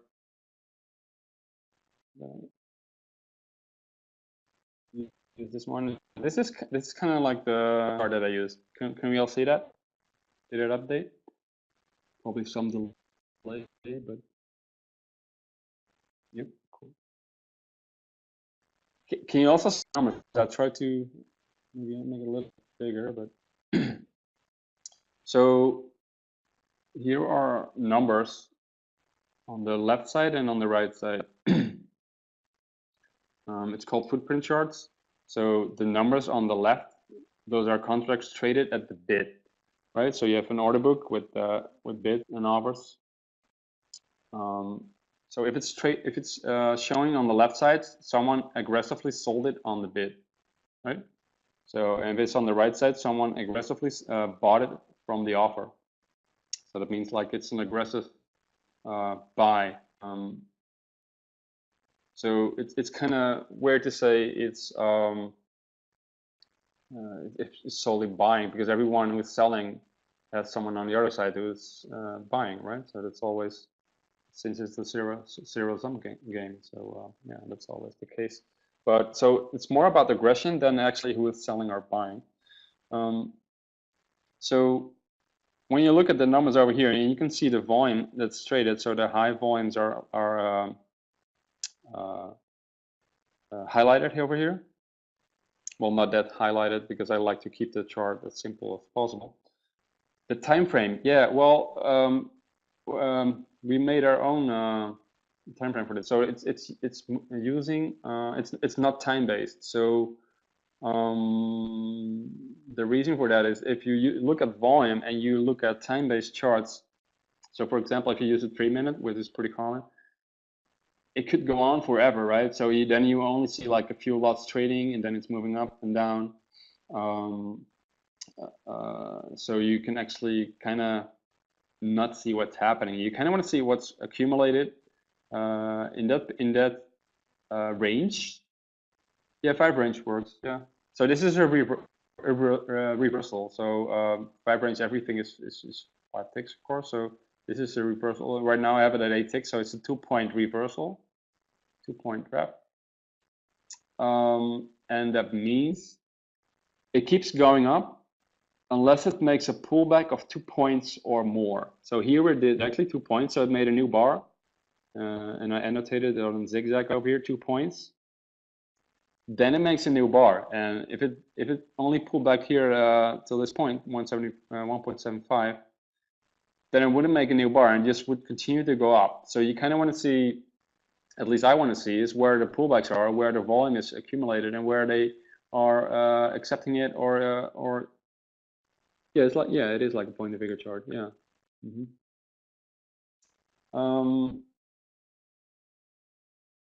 So that helps me really, really well to look at where the volume is and where it potentially can stall, or where it would make sense to stall.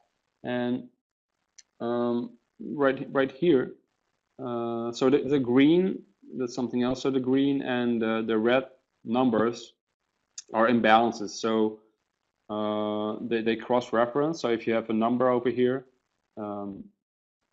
it looks cross references these numbers over here. So the 659, yeah, can you even read the numbers? It's pretty small, I think. Yeah, exactly. 5 points. So the 659 here is, I have it set it at 250%, is at least 2.5 times as big. The 1810 is 2.5 times as big. So you can see a buy imbalance. That's one way to look at it. Myself, this is like the default setting because I know a lot of people. Yeah, it's hard to read the numbers. I'll just explain what I see, or I'll try to make it bigger. Let me try that. Then again, I cannot. It's really annoying. I cannot change the. I don't know. Maybe it's because I'm running Windows on my Mac, but it's really annoying. Yeah, I can select the. Right there. Anyway, close it.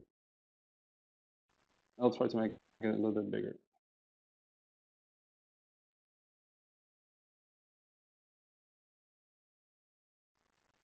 Anyone familiar with NinjaTrader already, by the way?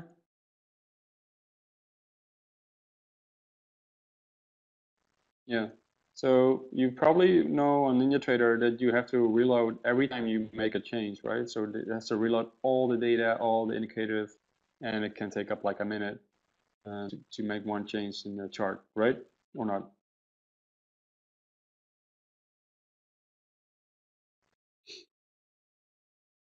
Yeah, InvestorT works too, but we made a complete package now for NinjaTrader, so you don't need to pay an additional subscription to InvestorT, so you don't need that. Yeah, so I'll never change the selection. So make it like an L. 14. Yes. Yeah, it's better now.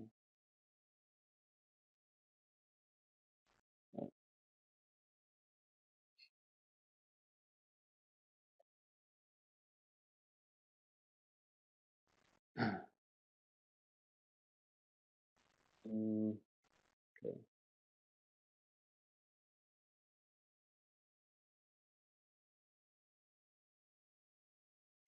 Is that better now? I think it is.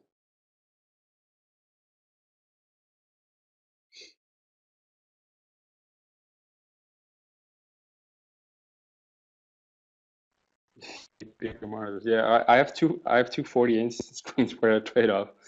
Yeah, they don't want to use those because no one can read the screen when I'm showing that one.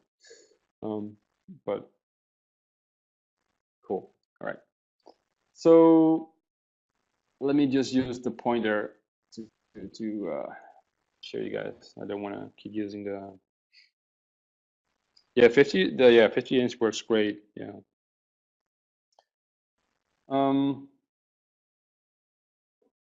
Right. Oh, yeah, my mobile app is stopping to work, so I cannot read the chat.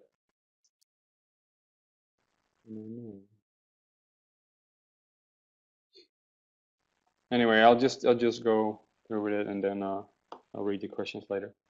So where do well, I mainly look at volume. I'm gonna change this up a little bit. Make this like that.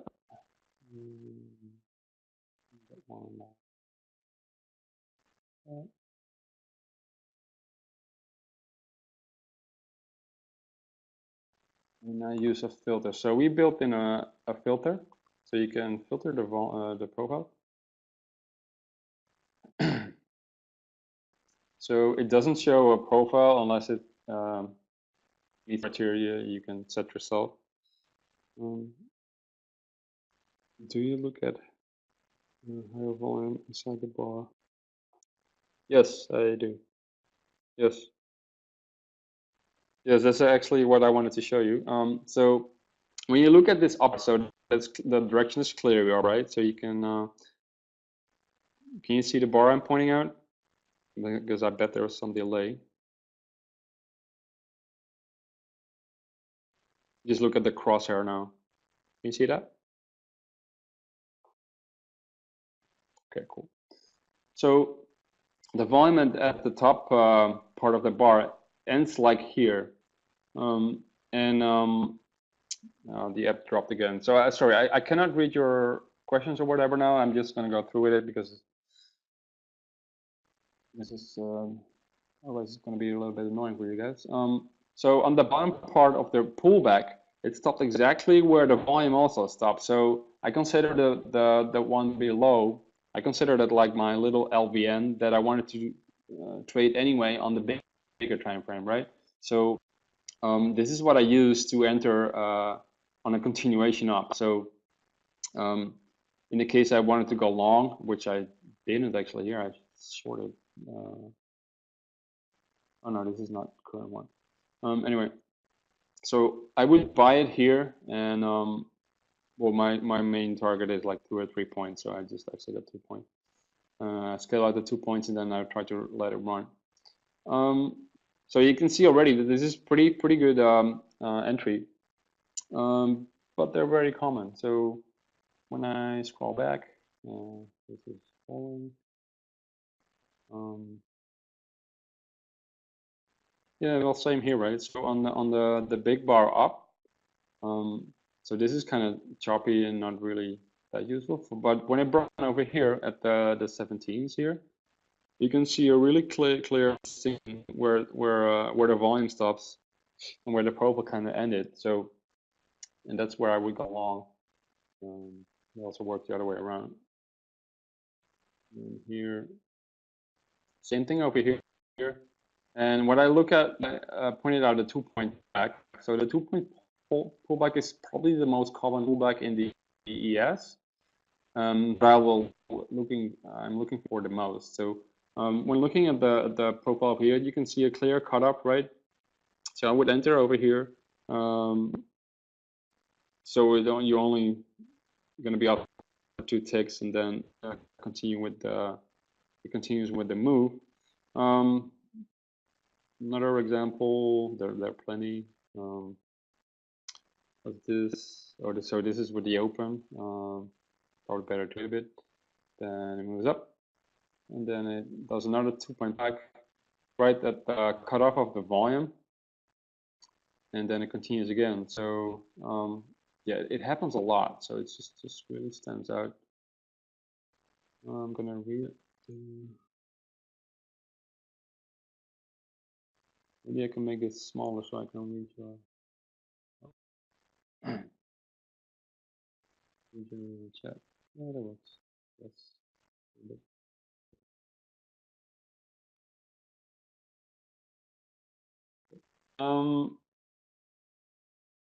So that's what I look at the most, because this is pure order flow. So nothing is delayed or like lagging. It's just it hits the market. How the bar prints? It's a reversal bar, so it keeps making the same bar unless it moves, unless it pulls back at an amount you can set yourself. And this one is set at 8 ticks, so that's 2 points, and that's also the most common swing size in the ES. Or it's not that I just made up that like randomly, but that works a lot. Yeah, well, there's some pretty good examples already. I have something else. I don't want to keep you too long. This product, you might have seen it before, getting more popular.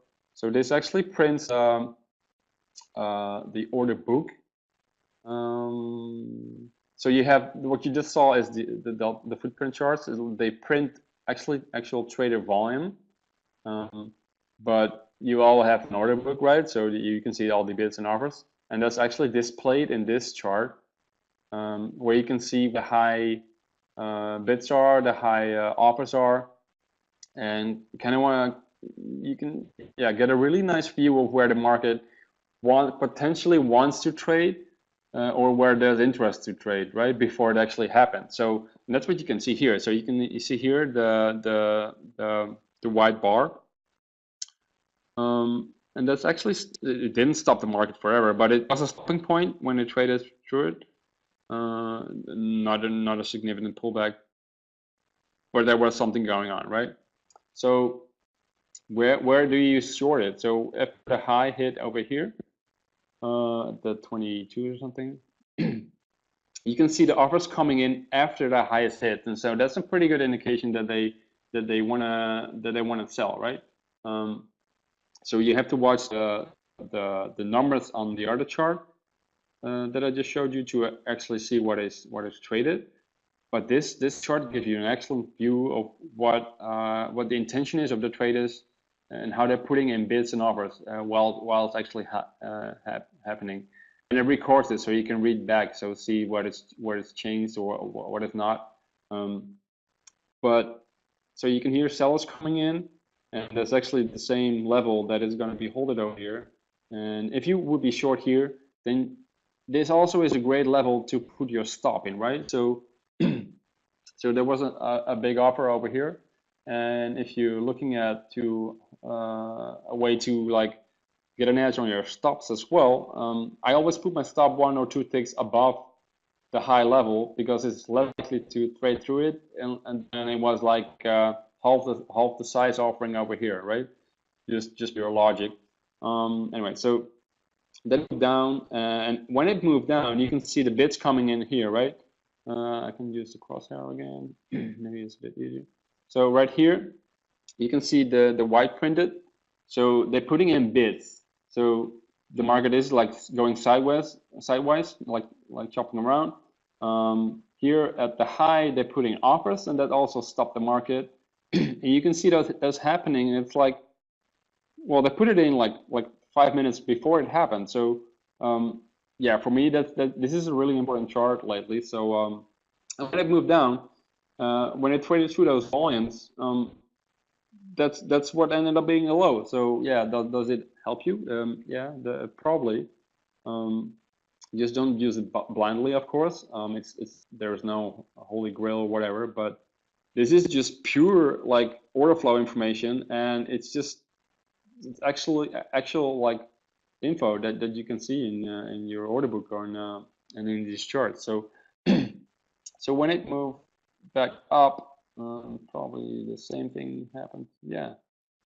Well, that's about lunchtime, so that's a bit boring. But also in the over here, there was the overnight, so that's also pretty. So the charts adjust itself. So I'm gonna put it to an absolute to make a little bit clear because the overnight is less volume. So what is happening? By the way, the sign line is a VWAP. So the VWAP is the only indicator that I use because it's like actually like value a lot. So a lot of algorithms are programmed on that as well, and it's volume based. It's a volume weighted average price. So I don't look at RSI, like I said, or a moving average or whatever. The only thing I do look at is the VWAP. But you will notice when you get on your chart, yeah, it reacts pretty good. So anyway, so just before the market opened, you can see it moved up here, and it just stopped at the high offer over there, right? And when it moved down from that offer, they actually put in offers as well. You can see the printing whites here, right? So that stopped the market again, which resulted in a move back to the VWAP. So this was a perfect trade setup, then again, we saw some bids coming in below right before the market opened. One day it moved back up again, and that's the same thing I just showed you. When did you? Oh no, the VWAP I let it run at a 24-hour session, the Globex session. I also tried it sometimes at RTH Open, but it worked less for me. There was a time like years back that I had them on both, but in the end, just the 24-hour VWAP works best for me.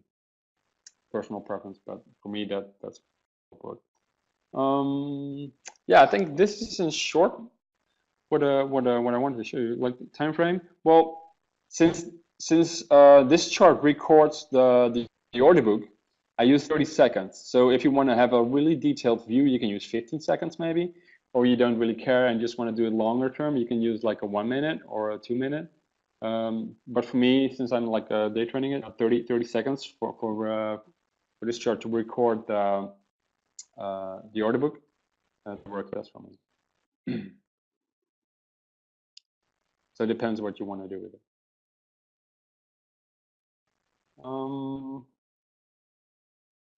Yeah, so this is kind of like the main trade, the main way I use the charts I have.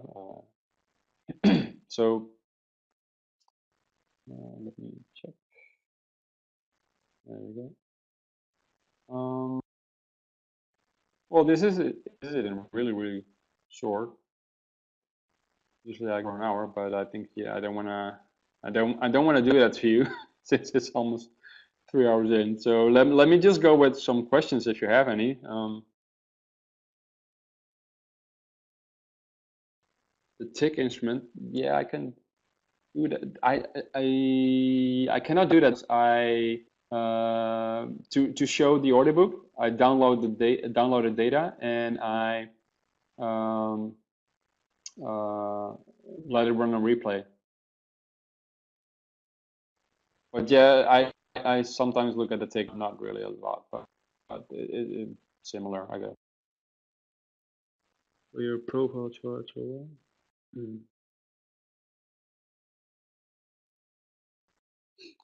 Yeah.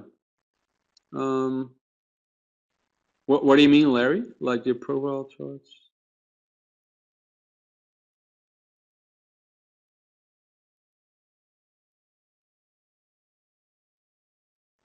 On the left.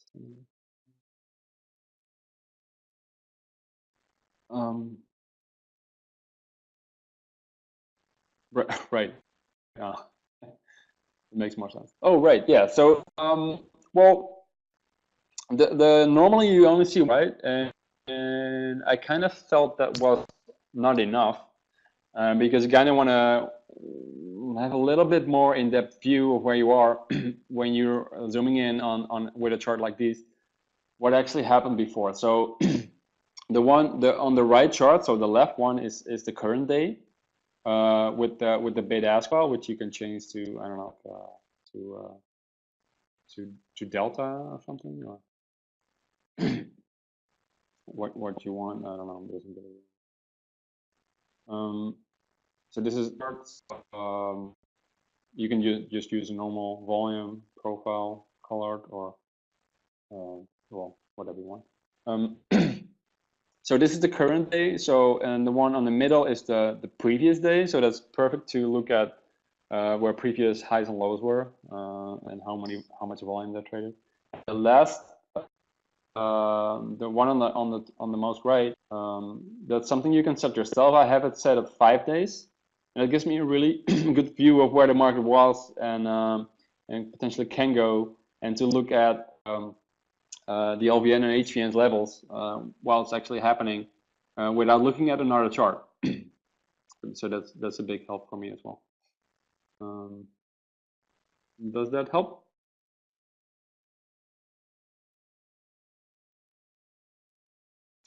Great.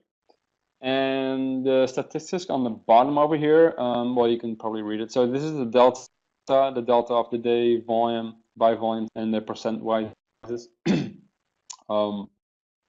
I don't use it that much because I look at the numbers. I guess too addicted to the numbers in the footprint. But yeah, so you can use that.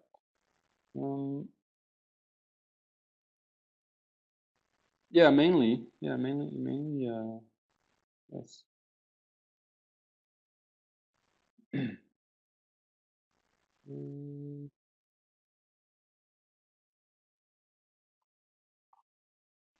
Okay. All right. Yeah, so I think I kind of ready to wrap it up. Unless you have some questions. But I'm sure you think it's going on long enough now.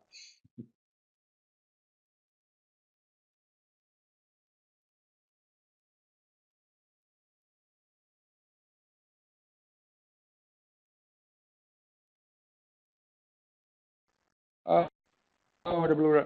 Yeah, well, that's the VWAP. So that's the VWAP with the standard deviations, and that's also working pretty nicely to catch the highs and the lows. So first of all, I look at the VWAP as a support and resistance by itself. But when I move, yeah, this is NinjaTrader 8. When it moves away from the price and from the VWAP, the second and third standard deviation of the VWAP is actually a pretty good very good measurement to catch the highs and the lows. Yes.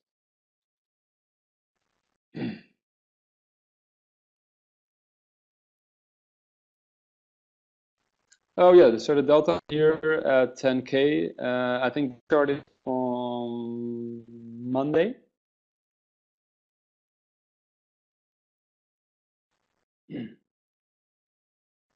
Or to Monday. So the delta here at this time in the morning was up 10K. That's also good, but yeah, they said it 1 or 2 deviations. Well, here you can show 1, 2, and 3. So if you want, or you can turn them off if you want. Or you can also set 4, 5, 6, or whatever. You can set that. All right. Yeah, let's wrap it up. There's a 10-day free trial, by the way, on everything. And we're gonna do also starting next week the webinars to actually use learn how to use it. So kind of the comments that the software is really cool, but that they don't know how to use it. So yeah, so Jigsaw. So yeah, so that's something I want to show you as well. We have the same, or I think it's better, of course. But it's similar. He's doing a great job. But yeah, so you can do the same here as well. So here we have the last trade, the blue one in the middle. You have the current bids, the current offers, and the changes. So you can see people pulling or adding to the offers here. They're adding here. So you can see that too, and it records the previous levels as well. I guess that's kind of what you meant, Liz. So yeah, we do have that.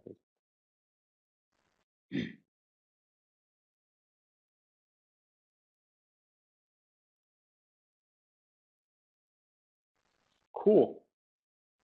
All right. Well, thanks for sticking around. Thanks for your patience.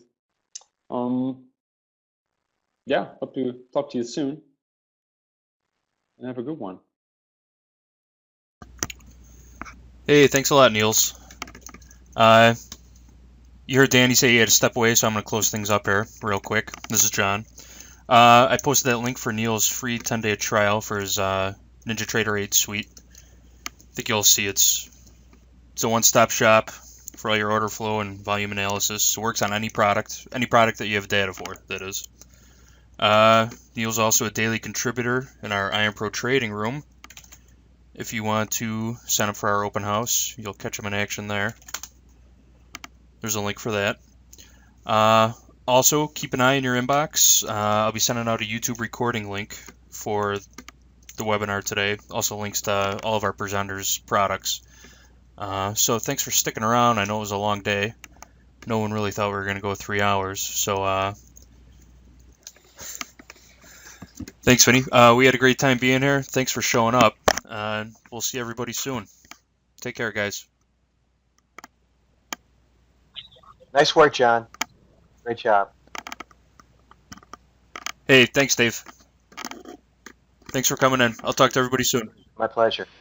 If you guys, Trader Dave's still here. It looks like Dave Wienke's here. Maybe if you got a couple extra questions you want to throw at him, maybe they'll stick around for another minute.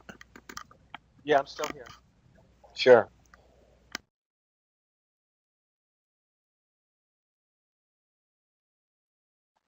I did want to throw one thing out there. One of the reasons for the craziness of this bull market is because of the corporate equity buying, and some of those equity buying, the stock options and that type of thing. Corporations, the float shrink has been massive. I think it's probably somewhere around 20% of the corporate stock has been bought back by the companies, and so you got to keep an eye on that if that keeps going on, and how interest rates may affect that, because some of the companies have been issuing bonds at low interest rates and then buying back their stock. So that's one way that the higher interest rates could affect that. So just keep that in mind. The other thing is there's been really a dearth. There really hasn't been that many IPOs, and that's normally the last phase of the bull market. The 1990 bull market, you saw these companies come public that basically had no earnings, negative earnings, and just added a .com to the name.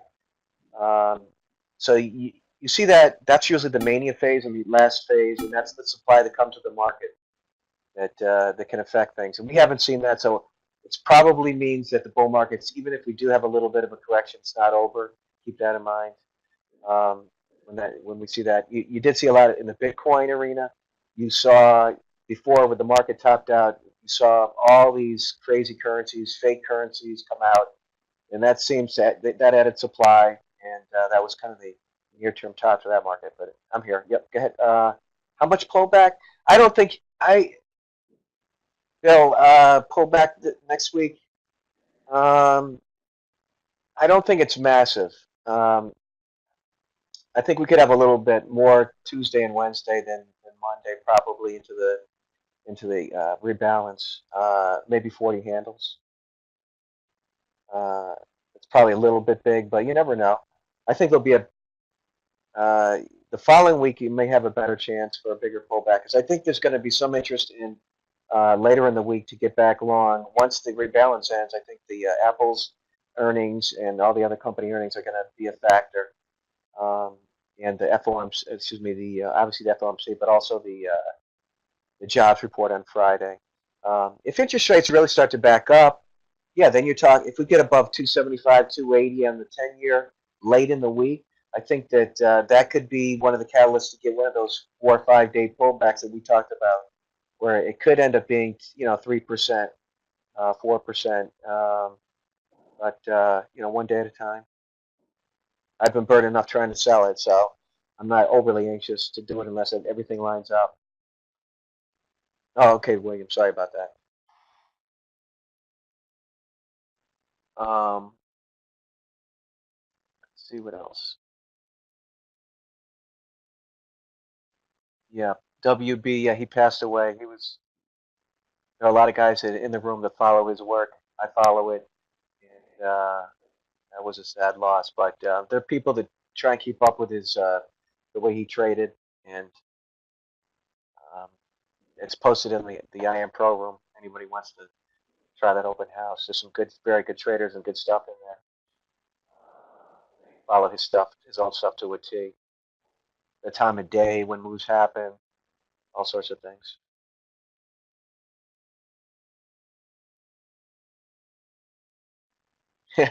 Niels knows, yeah. We've taken a couple shots on the short side. It hasn't been easy, that's for sure. It was kind of cathartic on Friday. We'll have to see what happens over the weekend. The general rule of thumb is whatever happens if it closes on the high and late Friday, sometime the next, it's a 90% chance that you get a higher high on the Sunday night or Monday. You need news to really take it down hard. You'll get it, whatever, the high was like 75, 28, 75.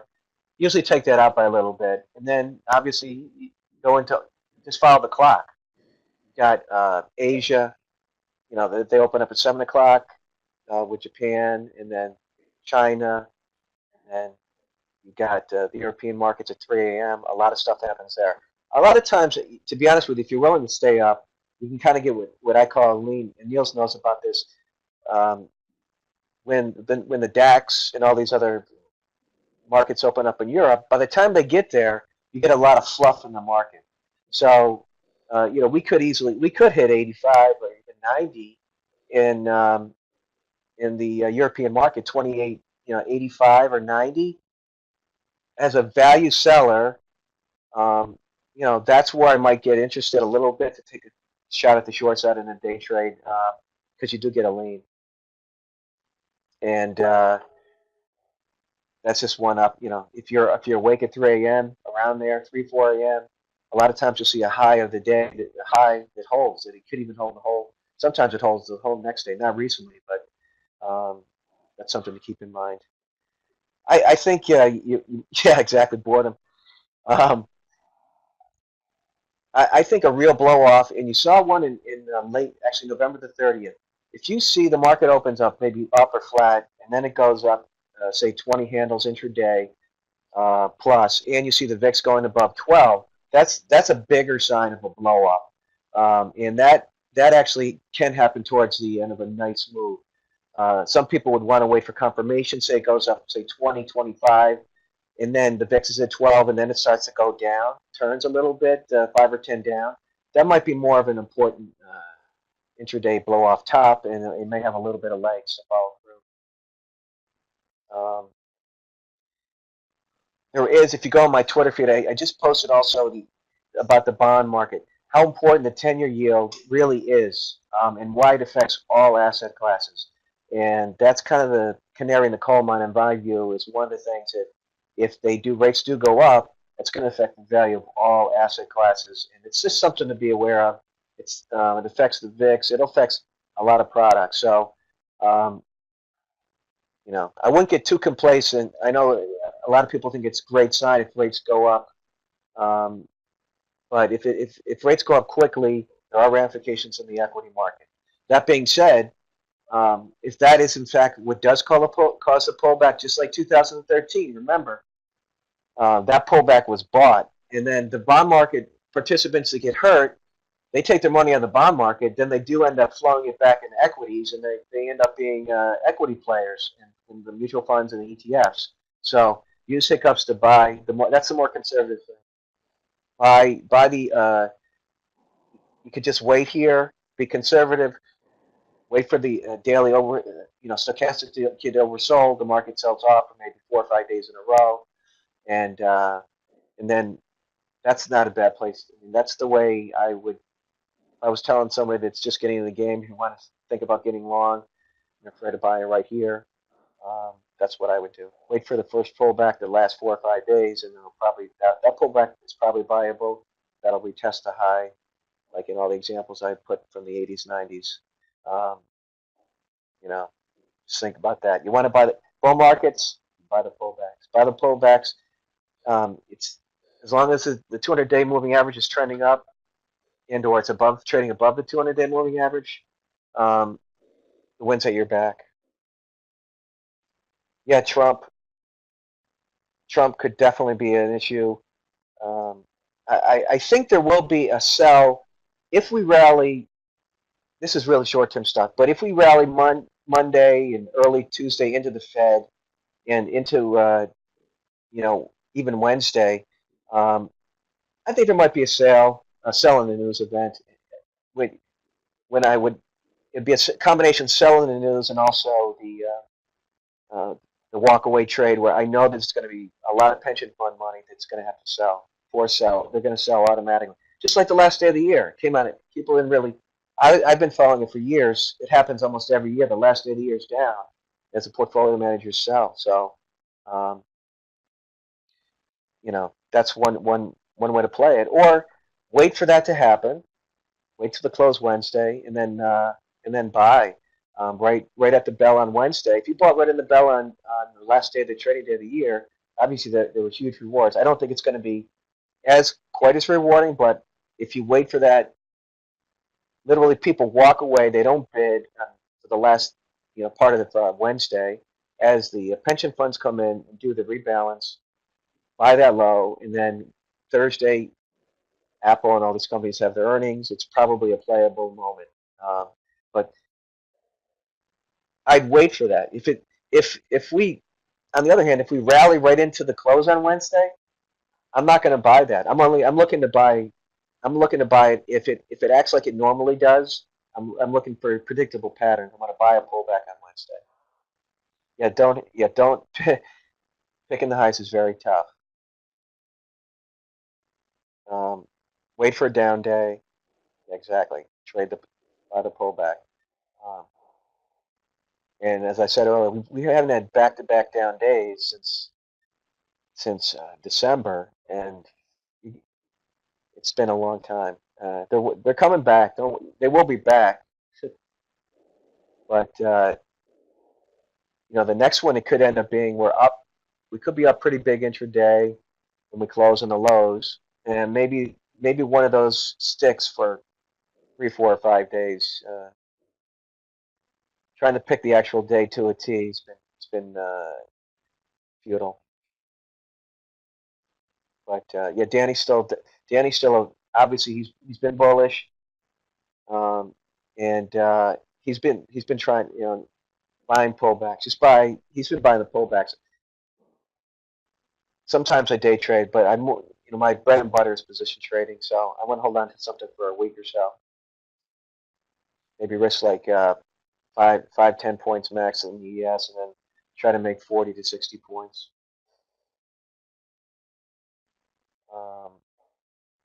Glenn. Yeah, I'm not sure, Zorro. Danny's not here.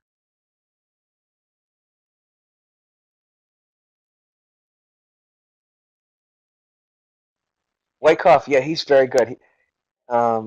He's in the room, and he follows all the WB stuff. And he's got some great charts, and he follows the time and sales of all the ETFs, and a lot of times you'll see a little bit of front running there. You see a big trade of maybe 400,000, 300,000, 200,000 of the SPY, and sometimes that leads the market. And he tracks that by the second, and he posts that in the room. It's good info.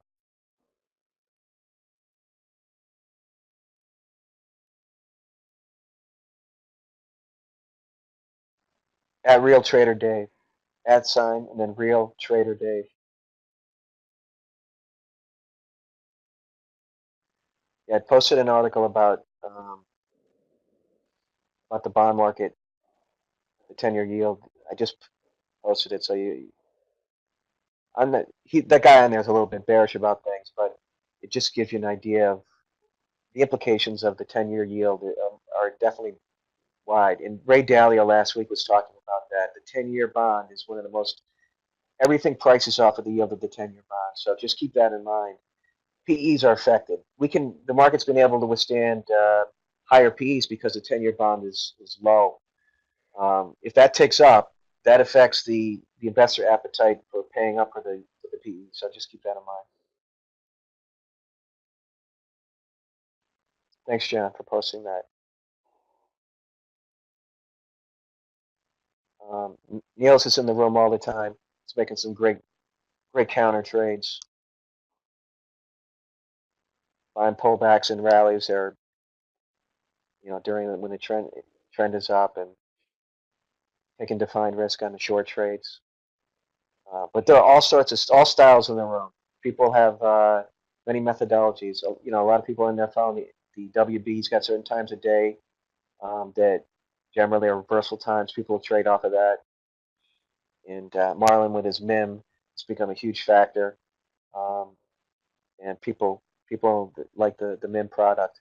Friday was a little bit of a mixed message. As I said earlier, the MIM, if the market's flat and the MIM says 800 million or $1 billion for sale, there's a good chance it's going to sell off in the last 15 minutes.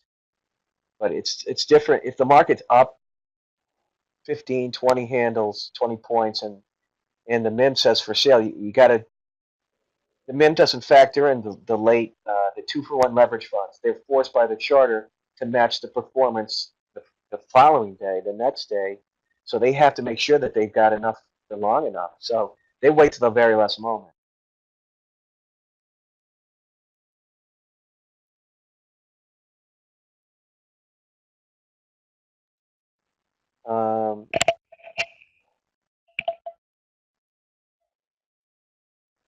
Anybody else have any questions? Or I think we probably wrap it up, John. Yeah, I think that pretty much covers everything.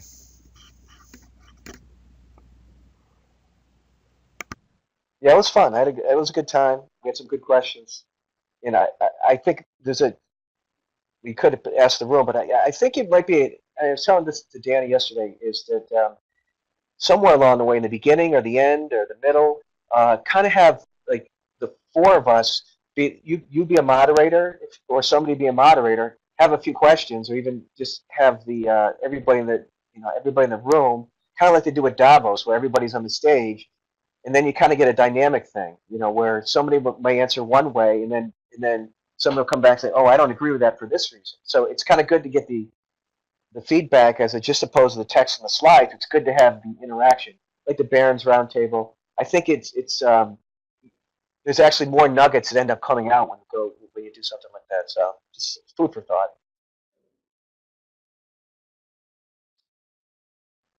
There's a lot of other guys, a lot of other smart guys in the room that could do some of these presentations as well, and they can be in on it.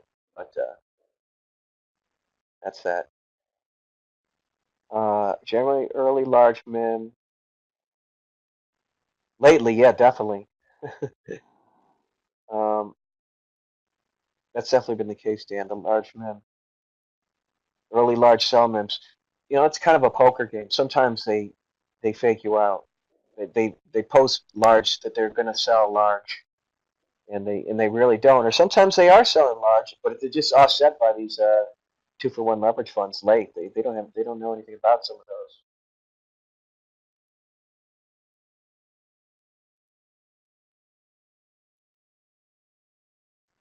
Janny's back.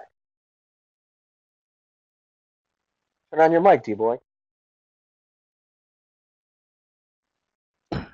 Hey, Dave. Thanks for covering. No problem. Yeah, back. Gina took. She flew out of West Palm Beach Airport. It only took 15 minutes there and 15 minutes back. So. Yeah, it's nice on a weekend. Oh God, much easier than going to Fort Lauderdale. Okay, yeah, the racetrack. I had a lot of fun. I was telling these guys, and I think you did a great job. And You know, if these guys have any comments on how we can make it better, anybody feel free to chime in.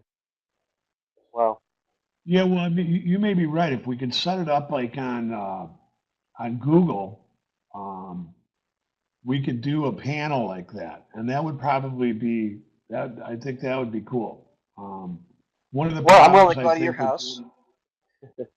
I could go to your house and maybe someday Pitbull could go there, and you know, if he could get back into it. Um, I know you did that one where he was in your. You had a video where he was in there, just peppered him with questions, and the viewers. But I think it's good when it's kind of dynamic. You know, it kind of you get more gold. You mine some more gold in there. You well, don't we know what the need to people want strap to them hear. down. Yeah, yeah, I know, I We, know. Or Raj, we even need to, Raj too. yeah. Well, Raj is in town, so maybe before he goes back, we can get him to come in and do something. He's pretty interesting. You know, it's you don't get to meet a guy like that. You know, they're just guys No, a aren't lot of walking those around like guys. that. No, a lot of those guys are in a speaking tour. They get paid thousands of dollars to present. So if you know, we can do it in here for free. Be nice. Yep. Yep.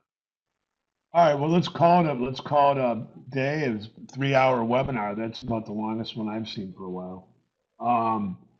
Listen, everybody. Thank you, Dave. Thank you, Dave Wienke. Thanks, Niels.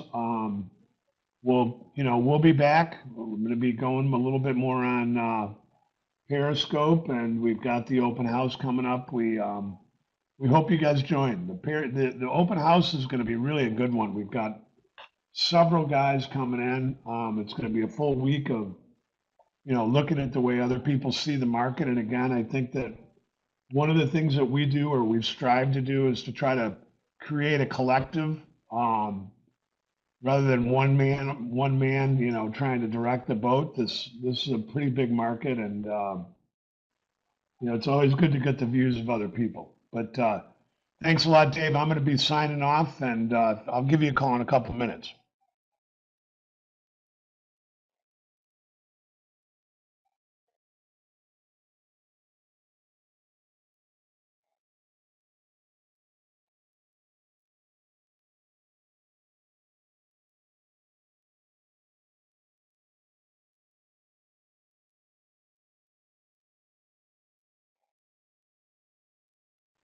Oh.